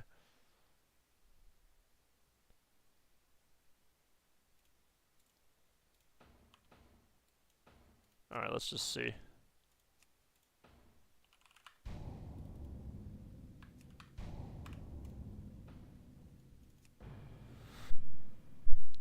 Yeah, so it's just like sustained damage is survival and burst damage. So yes, if you're playing KFC or Thug, then you'd go Marks. Alright, aim shot. Casted aim shot. Steady shot. Arcane shot. Chimera. Red explosive Black Arrow. Right. Okay.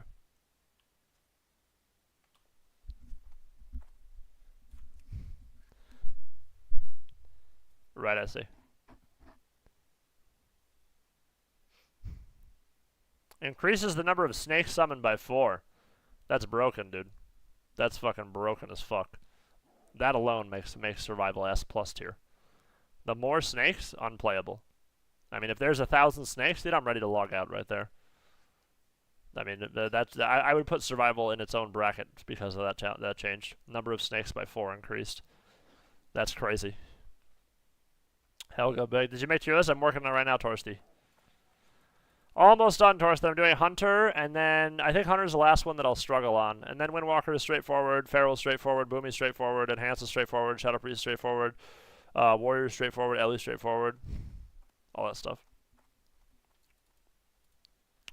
Okay. Helga. Okay, so yeah, it's just Chim versus Black Air Explosive, and then... Right. Okay. And you have better traps or whatever.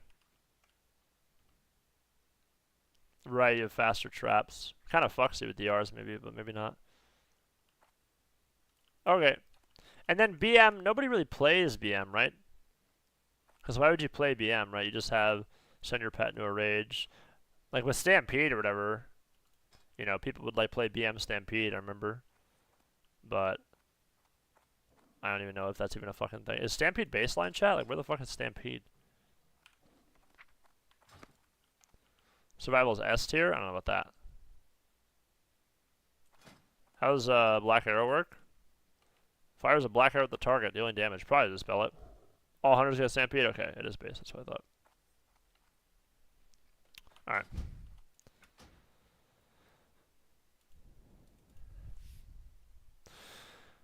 Up next, we have the Hunter. Now, the MOP Hunter is one of the classes I don't know the most about in the game. Of course, I fucking opened the source.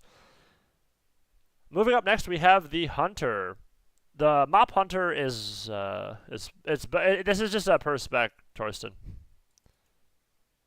This is just a it's a class. It's not. It's just like a 2s3 general S12.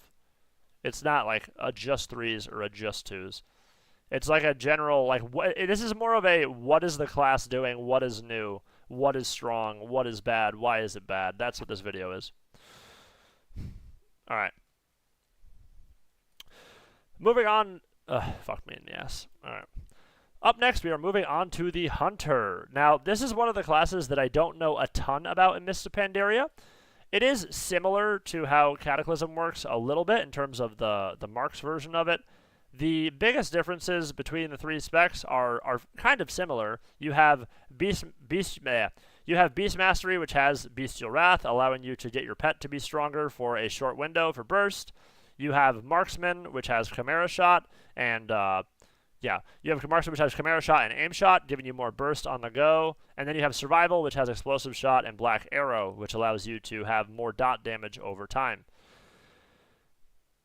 Beast Mastery Hunter, to my knowledge, has received nerfs compared to where it was at one point in Cataclysm. Oh, fucking Christ, I'm saying Cataclysm. Compared to where it was in Mists of Pandaria. BM Hunters are still the same situation that they've pretty much always been, where you're going to pop Bestial Wrath, you're going to try to do a bunch of damage, you now have Murderer Crows, you now have Stampedes, so you're going to press your go, you're going to try to get a kill, and if you don't get a kill, then, you know, you're going to kind of try to, whatever, just power through, but the sustained damage on Beast Mastery is not as much as Survival, and the consistent burst output is not as much as Marks, right? Which is the same exact situation that Beast Mastery was in Cataclysm and in Wrath of the Lich King, right? So with those two things being the case, I am going to put Beast Mastery into the C tier. I don't believe I've even seen a Beast Mastery Hunter on the beta, but I do believe that it's probably viable, but I literally haven't seen one, and I have seen a lot of Survival, I have seen a lot of Marks. And for that reason, I'm going to put it into the C tier. Okay.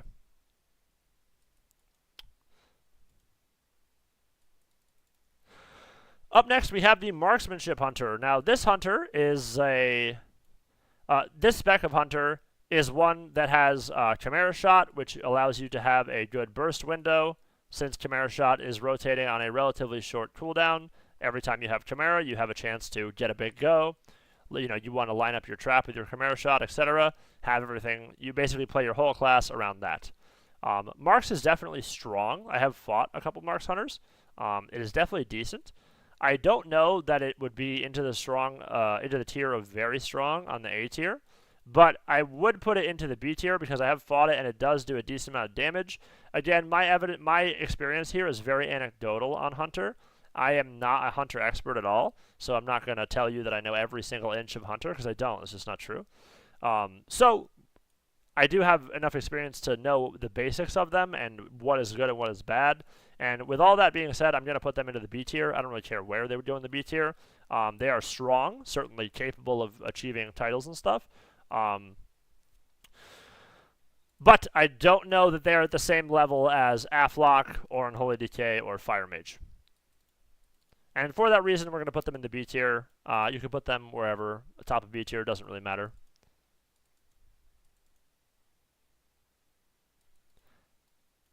And there you go. Alright, chat, we're almost fucking done. My brain is straight mush. Alright.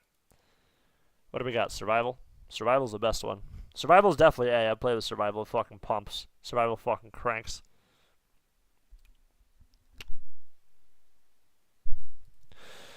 Moving on to the last spec of Hunter. We are going from C to B to A.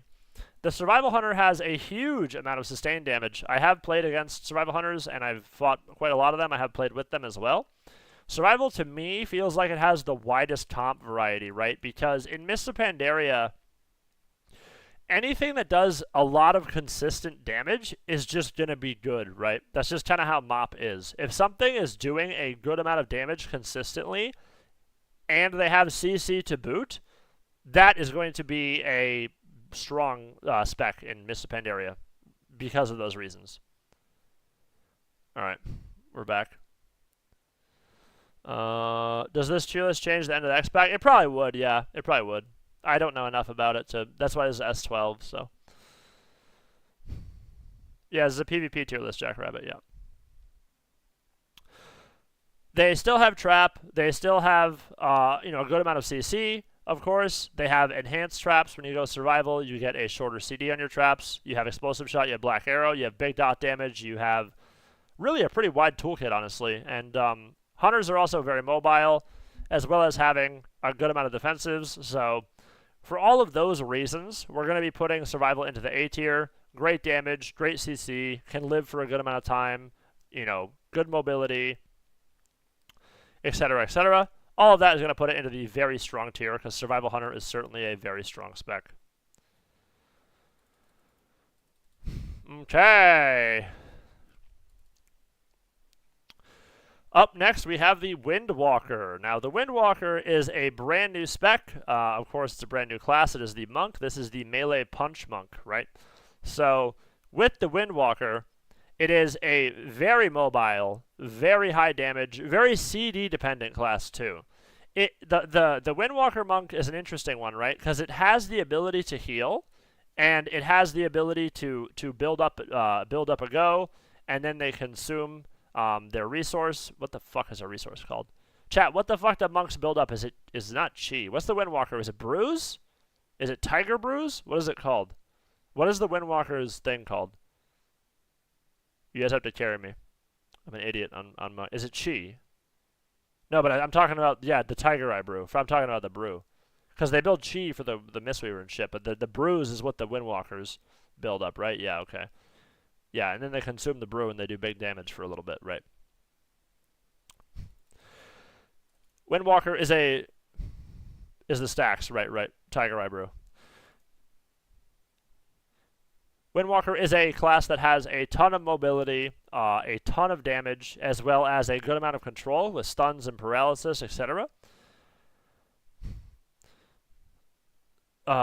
Gains percentage, right, exactly. 10 stacks, yep, exactly. I remember I was playing with Corlick, and Corlick was saying that. He was saying he had a bunch of brews, and then he would press, and then they would do a fuckload. They are one of the more cooldown-dependent classes, and one of the more go-focused classes. They are not really a class, or they're not really a specialization that is like, oh, we'll just stand there and do a ton of damage 24/7, 365.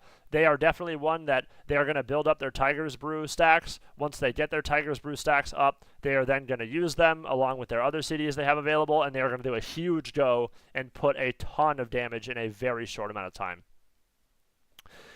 The Windwalker Monk has some of the highest bursts in the entire game, making it a very, very strong class, of course, along with having some off heals, mobility, defensives with karma,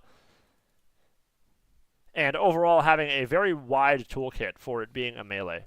So for all of those reasons, we are going to be putting the Windwalker Monk into the very strong A tier. It has a bunch of comps it can play. You can play with Warlock, you can play with Warrior, you can play with all kinds of stuff with the Windwalker Monk. They are a very strong specialization and a very strong tool when used correctly.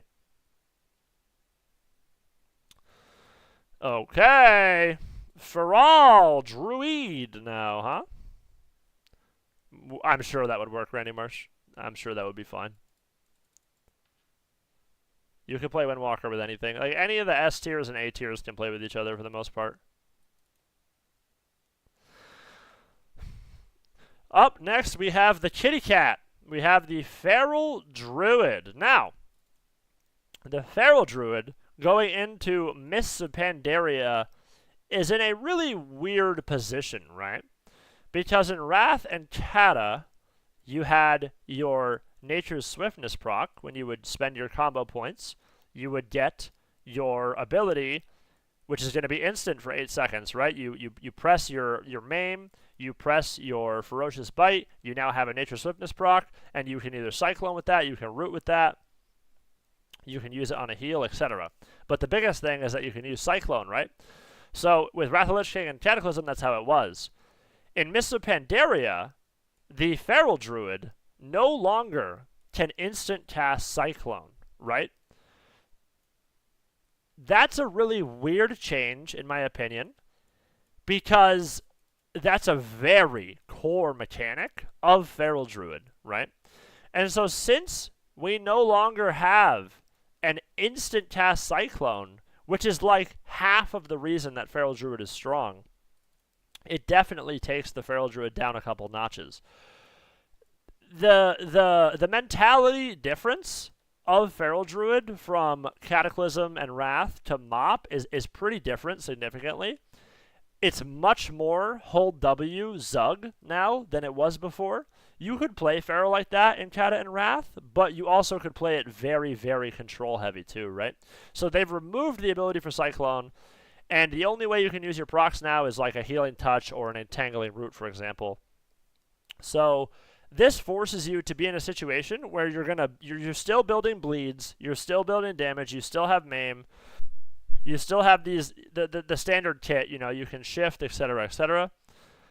But you don't have your Cyclone, and you do have a lot of damage when you pop your Berserk, Incarn, etc. You know, you pop all your CDs, you're going to do a big burst damage, but outside of that, you're kind of just like, okay, your consistent damage is okay.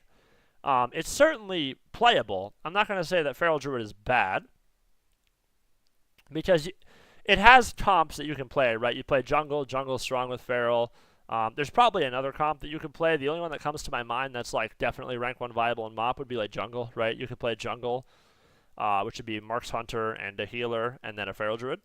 The Hunter and Priest and Feral have a really good amount of synergy together.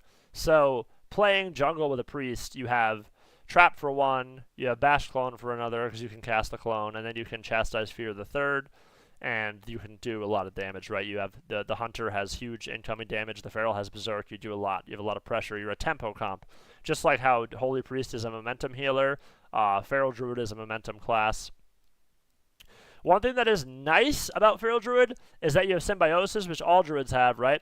So since you have Symbiosis, you're able to cast that on the Priest, and then the Priest can now cast Cyclone, which kind of makes jungle pretty strong because of that, right? You have the Priest, who's basically almost a Druid, who can just cast Cyclone on people while you're doing damage, etc.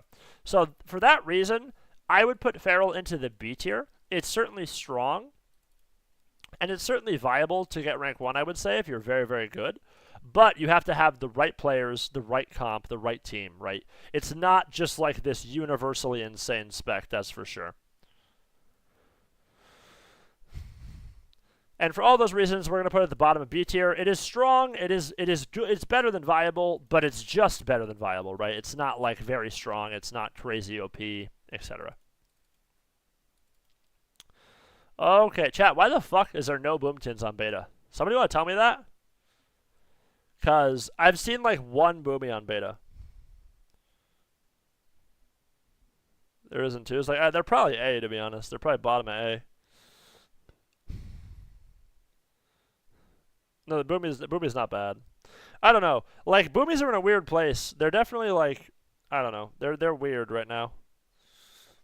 Because like LSD2 is not crazy yet, right? I don't think they're bad. They're definitely at least B.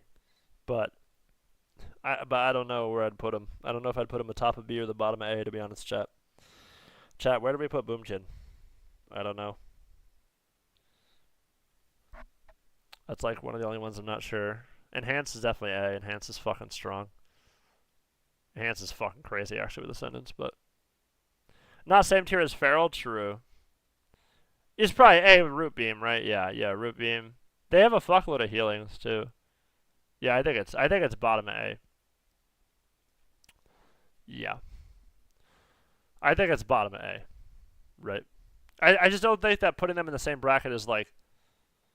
I mean, I don't know. Destrolock is decent, though.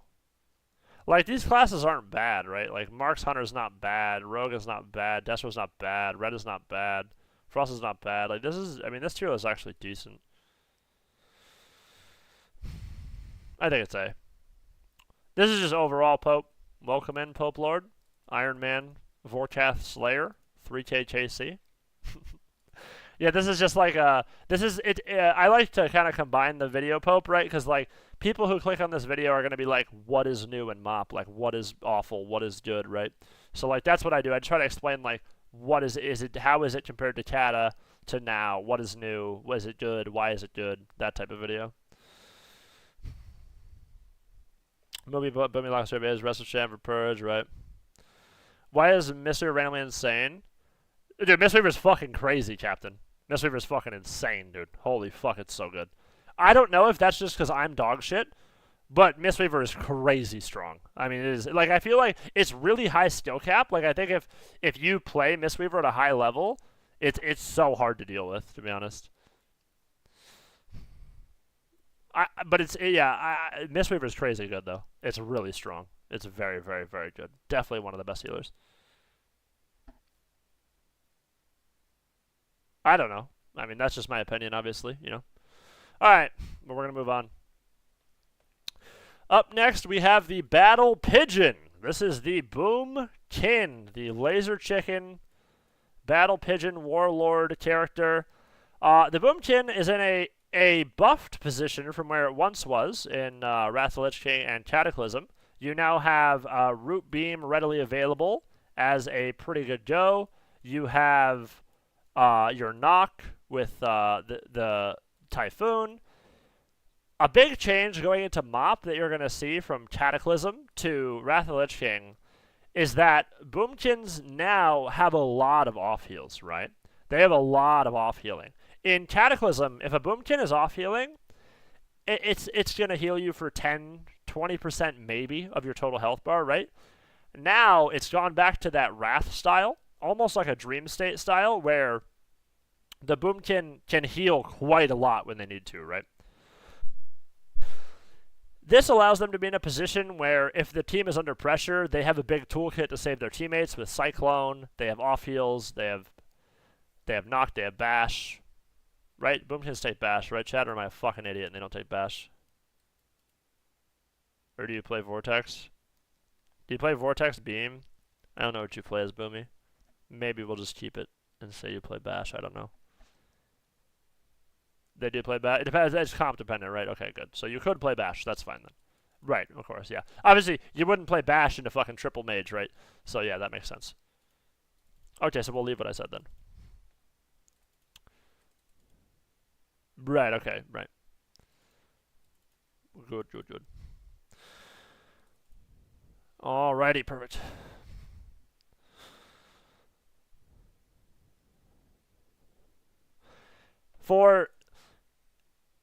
As far as from Cataclysm to Mists of Pandaria in terms of the playstyle, it's very similar to Cata to MOP. You're still going to be doing a lot of damage. Your Star Surges do seem to hit for a bit more in this expansion. Boomkin kind of has a bit more burst now, right? In Cata, you're kind of just spamming Moonfire and then occasionally getting a Star Surge here and there. It does feel like Boomkin can actually like put damage in now. Like if you allow a Boomkin to just sit there and just cast and just print damage, they can actually crank now. So for that reason, along with the fact that they have better off-healing and their toolkit is wider, since the Druid obviously has a wider toolkit of what they can choose, we are going to put the Boomkin into the bottom of the A tier for Season 12 of Mists of Pandaria. Boomkin has Sen Ward. That's fucking insane, by the way, they have Sen Ward.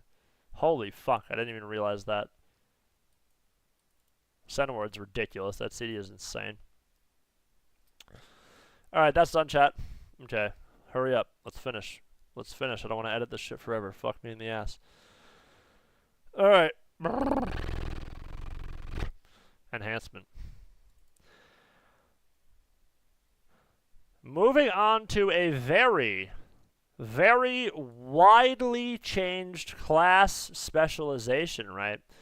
From TBC to Wrath to Cata to now, Enhance has been in a weird position, right?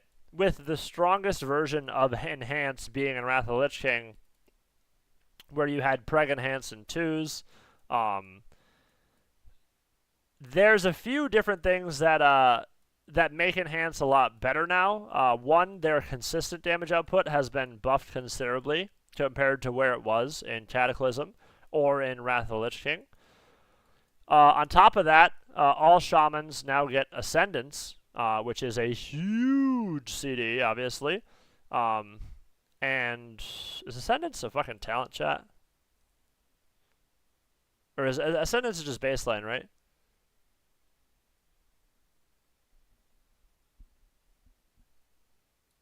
It's just baseline, or?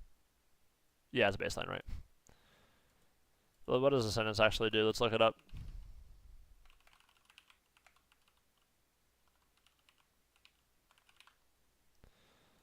I just wanna party turning on again.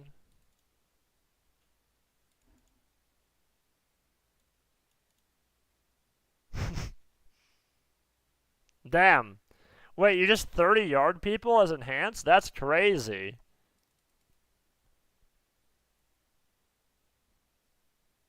You can just auto people from 30 yards? What the fuck?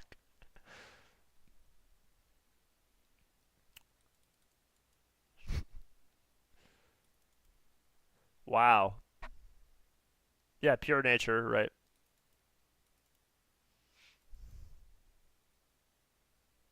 I didn't know that.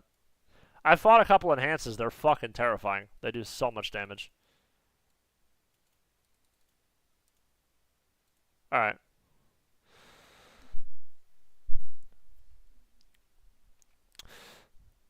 As a new baseline ability for Shamans, you have Ascendance, of course, and the enhancement version allows you to do 30-yard attacks with your Stormlash and your auto attacks.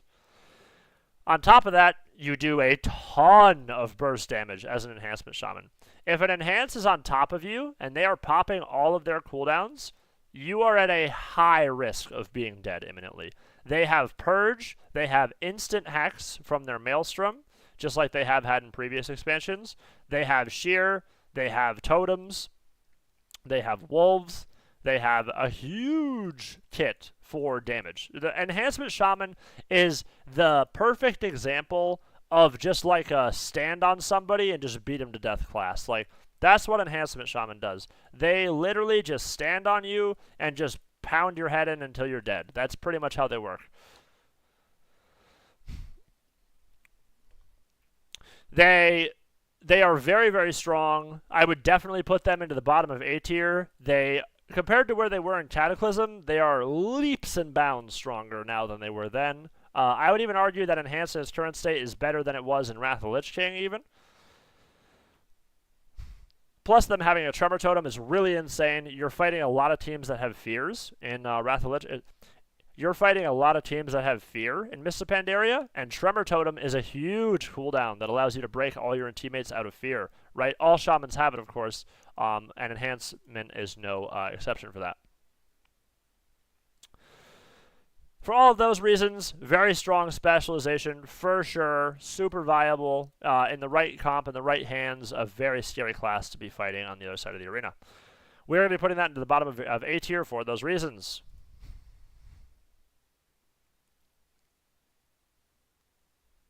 Elemental Blast is what's scary? Is it?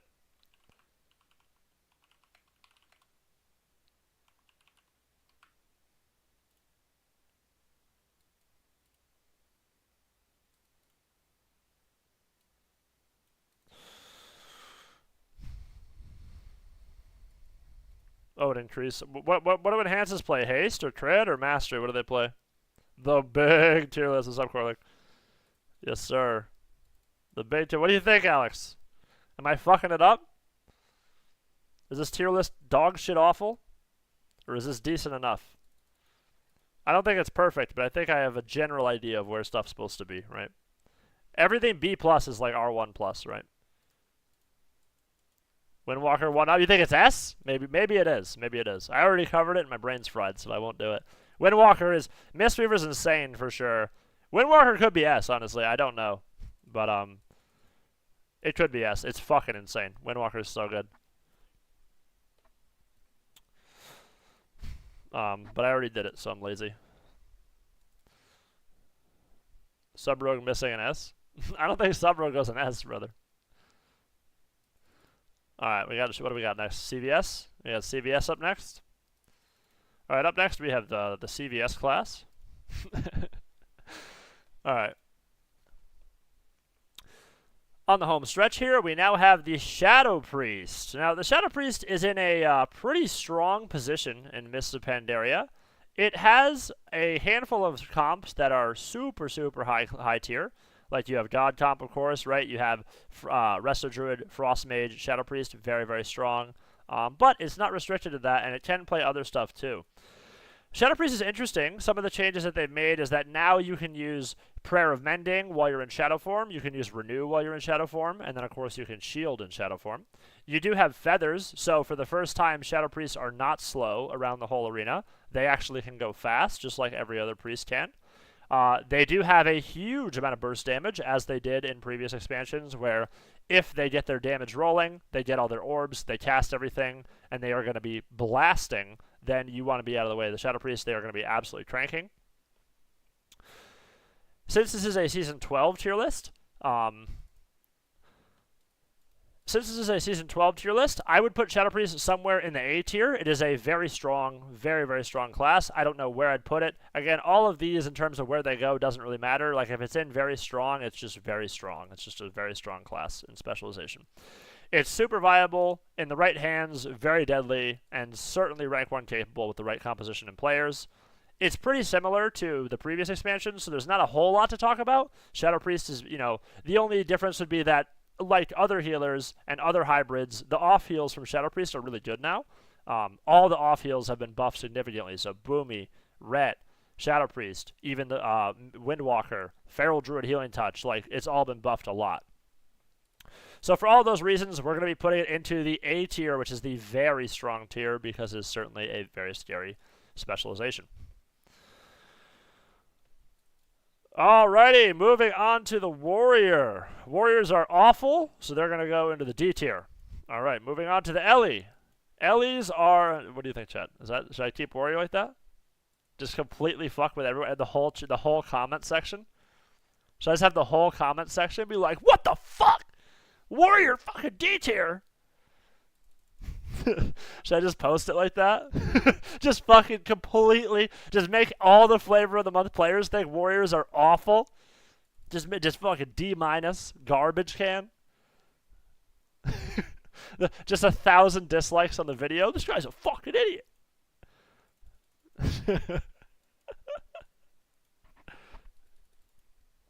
Yeah, red solos for sure, for sure. Alright, we'll do it this way. Moving on to Goku as a class, we have the Arms Warrior. Now, the Arms Warrior gets just a ridiculous toolkit upgrade going into Mists of Pandaria. They go from having not a lot of control to a little bit too much control, in my opinion. They have Stormbolt now, which is a throwable stun, which is a 5-second duration. Where the fuck's the... Let me go into this shit so I can have this shit open.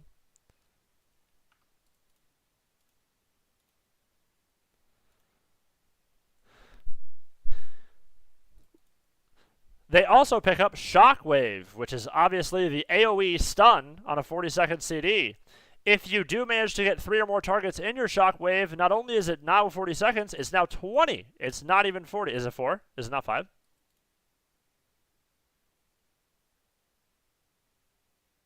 Oh, it's 4. It feels like 5. Good comms. Alright, we'll redo it.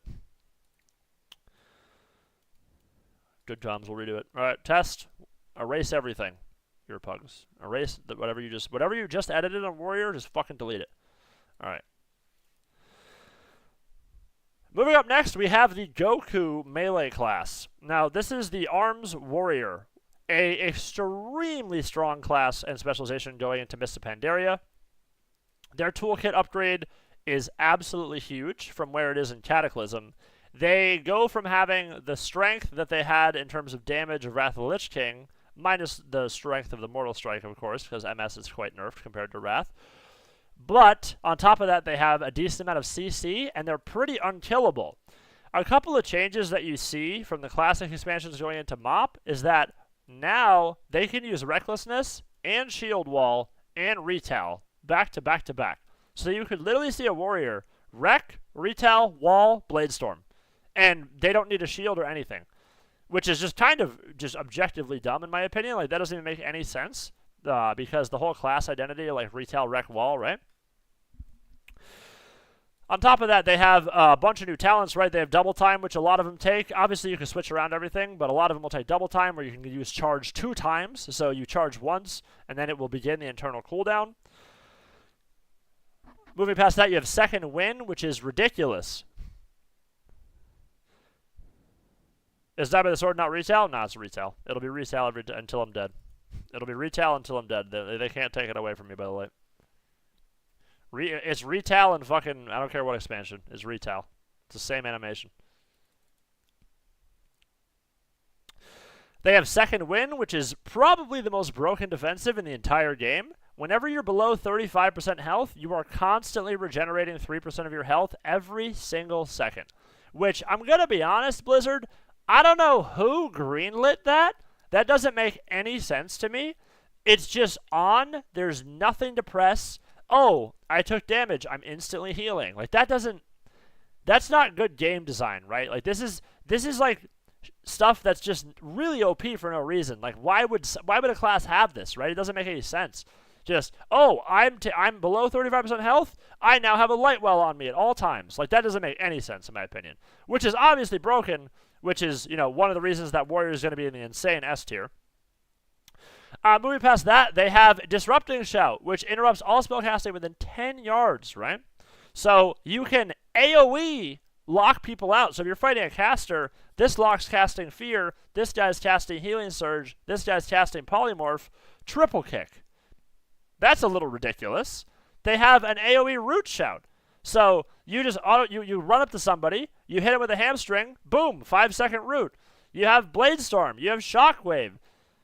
You have Safeguard, which takes you out of it's like a dispel. It's like you dispel yourself out of slows, right?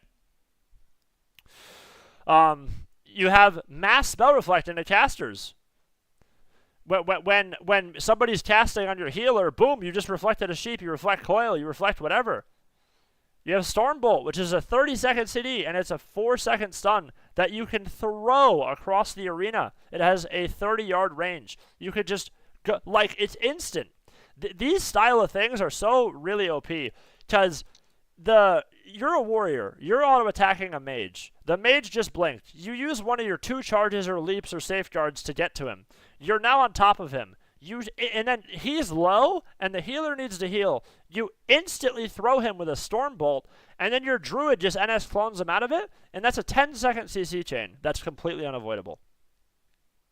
Obviously, you could stop the Druid from NS cloning, right? If you were really smart, you'd blanket the Druid, you'd stop the Druid. But these style of abilities are so broken because it's instant and there's really no counterplay, right? You could meld it, I guess. I think you could meld Stormbolt. I haven't even tried to do it. Maybe you could meld Stormbolt. You probably could. But yeah, on top of all this, on top of all of these things, they just crank, right? Warriors do a lot of damage. Yeah, it does, Jacko. So you would be able to meld it, theoretically. So they have a huge amount of healing by themselves all the time, regardless of if they're CC'd, if they're in a stun or not. They have Shield Wall that's usable with no shield. They have Recklessness that has no negatives. They have Die by the Sword. They have Mass Spell. Like, just look at the list. Look at the toolkit. Like, Warriors have such a big toolkit. They're just strong as hell in every regard.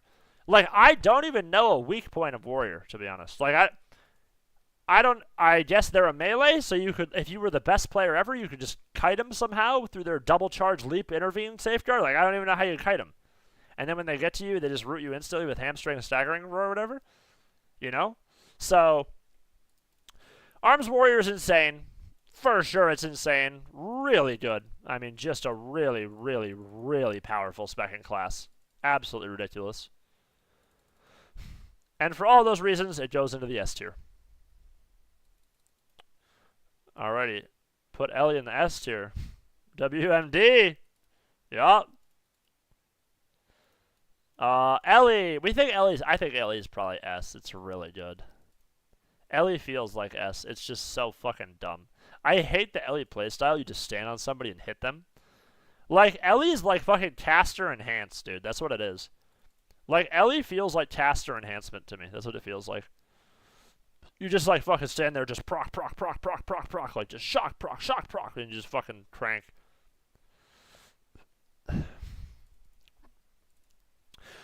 Moving on to our very last specialization, we of course have the Elemental Shaman key, right?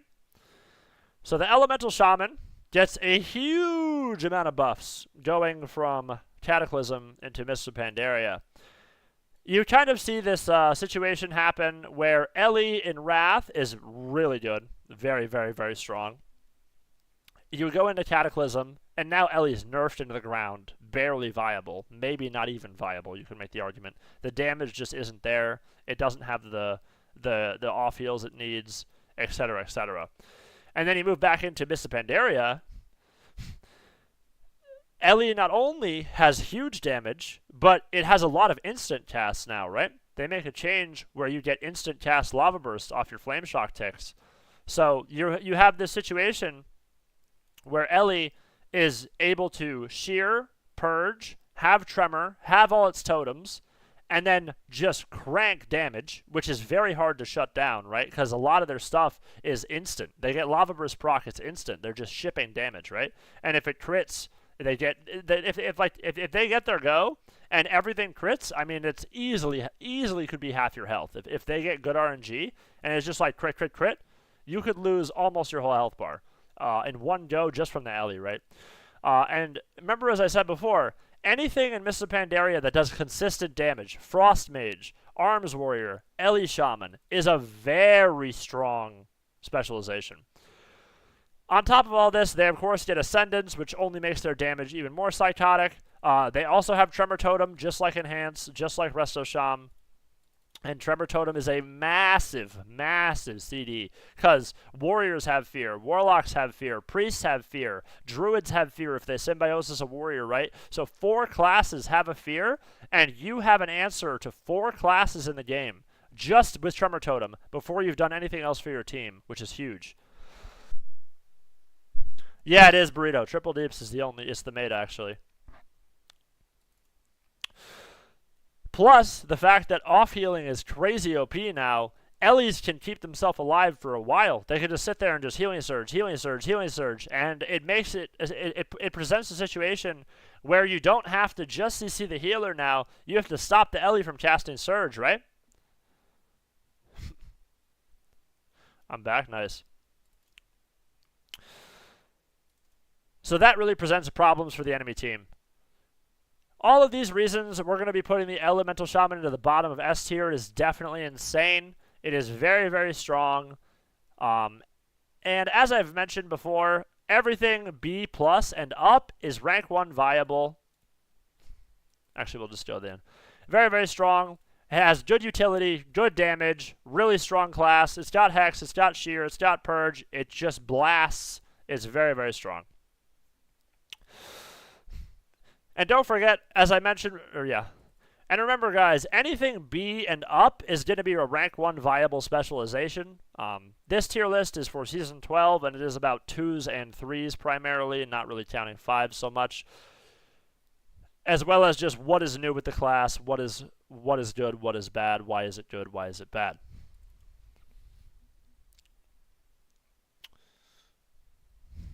Oh, do they, Jacko? That's insane. Nice, Sasa. This is the final tier list that I have created. Obviously, I am not a MOP expert, but I do believe it's relatively accurate. I have a decent amount of information on all the specializations.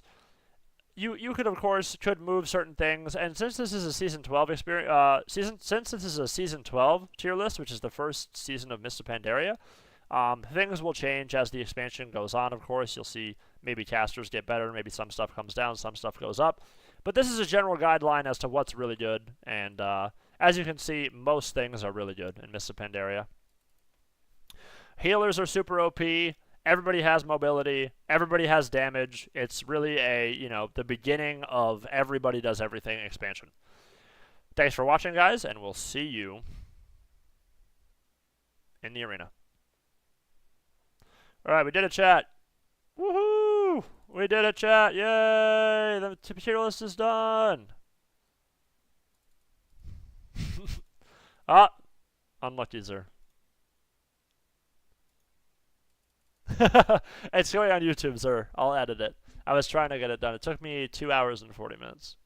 Can you repeat it? Yeah, I got you, Sumi. All right, let me reset it. 1 second. Let me reset it. All right.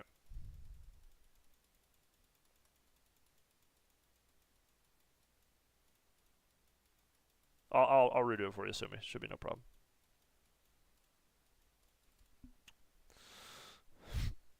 Just tuned it. Yeah, I'll redo the whole thing. Don't worry. Yeah, first up, warrior, piss awful class. I mean, who wants to use an axe, by the way? Like, you have to be such a fucking idiot to want to use a two-handed weapon. Like, what are you, caveman role-playing or some dumb shit? Up next, we got lightning lizard dumbass. I mean, who gives a shit about a lightning guy? That's not even cool. There's such cooler things. Frost, I mean, I guess mages are kind of cool, so we're going to put that in B, just because they're kind of sick. Demonology Warlock is definitely S, because you turn into Illidan. That's definitely way cooler than everything else. Feral Druid, you're a cat, so you're just a furry, I guess, so we'll put it in D. Frost DK, we're just going to put it in D. You're just role-playing Arthas. Ret Paladin, Complete Giga Chad, Defender of the Light. That's going to go into S. Destro Warlock is just a budget version of Illidan, so that's D. Sub-Rogue is a budget thief from D&D, garbage. All the Rogue is garbage. Priest, Defender of the Light, Discipline completely broken. Blood DK, again, budget Arthas. Guardian Druid, an upgraded version of a furry, I guess, better than Feral. Shadow Priest, kind of sick, kind of a cool, you know, you could be Undead Shadow Priest, kind of an iconic class. Hunter, I mean, you know, it's just like Link roleplay, whatever. Prot Warrior is going to be bottom tier because you're an idiot if you play Prot. Arcane Mage has a pretty big brain, so we're going to put Arcane in S because it's very strong, because your brain is really big. Beast Mastery Hunter, you have a lot of pets, and pets are kind of cool, right? Dogs are cool, so we're going to put that in A. Rogues are lame because they're just a budget thief. Windwalkers are cool because they walk on the wind and they're very monk-like. Restoration Druids they can turn into trees, and trees are kind of cool, so I'd put it probably B. Marks Hunter, again, just Link roleplay, who cares? Fire Mage is just obviously not as cool as Arcane. Unholy Decay, Arthas roleplay. I have totems, who gives a shit, bro? Cool. I have totems, nobody cares. I'm worse than Metamorphosis. I'm a budget version of Disc. I will never be Disc. Holy is just an embarrassment to the priest class. I mean, just Disc is the supreme. H-Pala, complete dog shit, idiot class. Brewmaster, idiot. Prot, idiot. Fury, what are you, Bajira? Give me a fucking break. Mistweaver, pretty cool. They got Crackling Jade Lightning. Boomkin, dog shit, double healer, nobody cares. And there you go. There's the real tier list, chat. I just did it for you, Sumi. Lightning Lizard dumbass.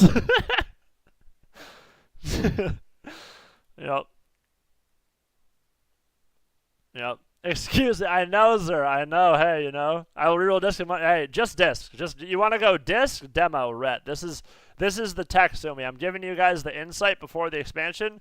Discipline demo ret number 1. Number 1.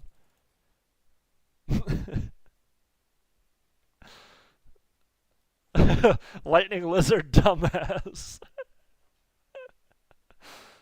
I mean, what? I mean, H-Pals are they're just Disc Priest roleplays, sir. I mean, it's just you're a fraudulent Defender of the Light. You're not even a ret. You're not even a fucking priest. Like, what are you? You know? Like the Paladin, you know, he's got a fucking sword, he's cool. He's a defender, he's got the hammer, the Warcraft 3 Paladin's iconic, you know? Holy Pally's like, what are we doing, you know? I mean, Holy Pallies are kind of cool, just because they're like plate casters, so I guess they could be C, but you are a fraud, though. Yeah, Holy Priest is for fucking losers, bro. I mean, come on, bro. Holy Priest? From a lore perspective? Give me a break. I mean, come on, dude, Disc Priest is sick. Penance? Penance is the coolest spell in the game. By the way. Easily the coolest spell in the game. Like, no questions asked. Penance goes fucking crazy for sure. You want to send this tier list? Take a screenshot. You know, you say, this is the Earplugs tier list. Don't fit the lore.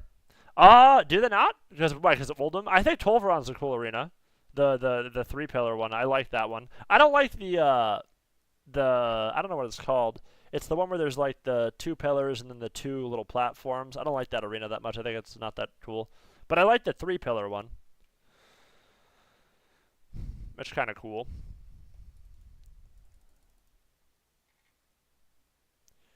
Alright, chat. What do we think? Juice Daddy, huh? Who's streaming? Just Juice Daddy? Oh, he's got the half shiesty on, chat. Good job, thank you. Let's go say hi to Juice, chat. He's feeling tough. He's feeling tough.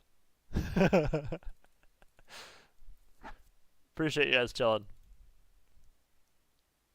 Thank you for the follows, guys. Thanks for hanging out. Thank you guys for watching the stream. Thank you guys for chilling. I appreciate that very much. Thanks for watching the tier list. Adios, Jote, Sasa, Torsti, Zur, Mr. Marsh. Adios, Zur, Swayze, Suomalainen poika. Moi moi. Adios, Sumi. The Jote. Jakau. The boys. Later, Lightning Lizard. Peace, guys. We'll see you. Peace.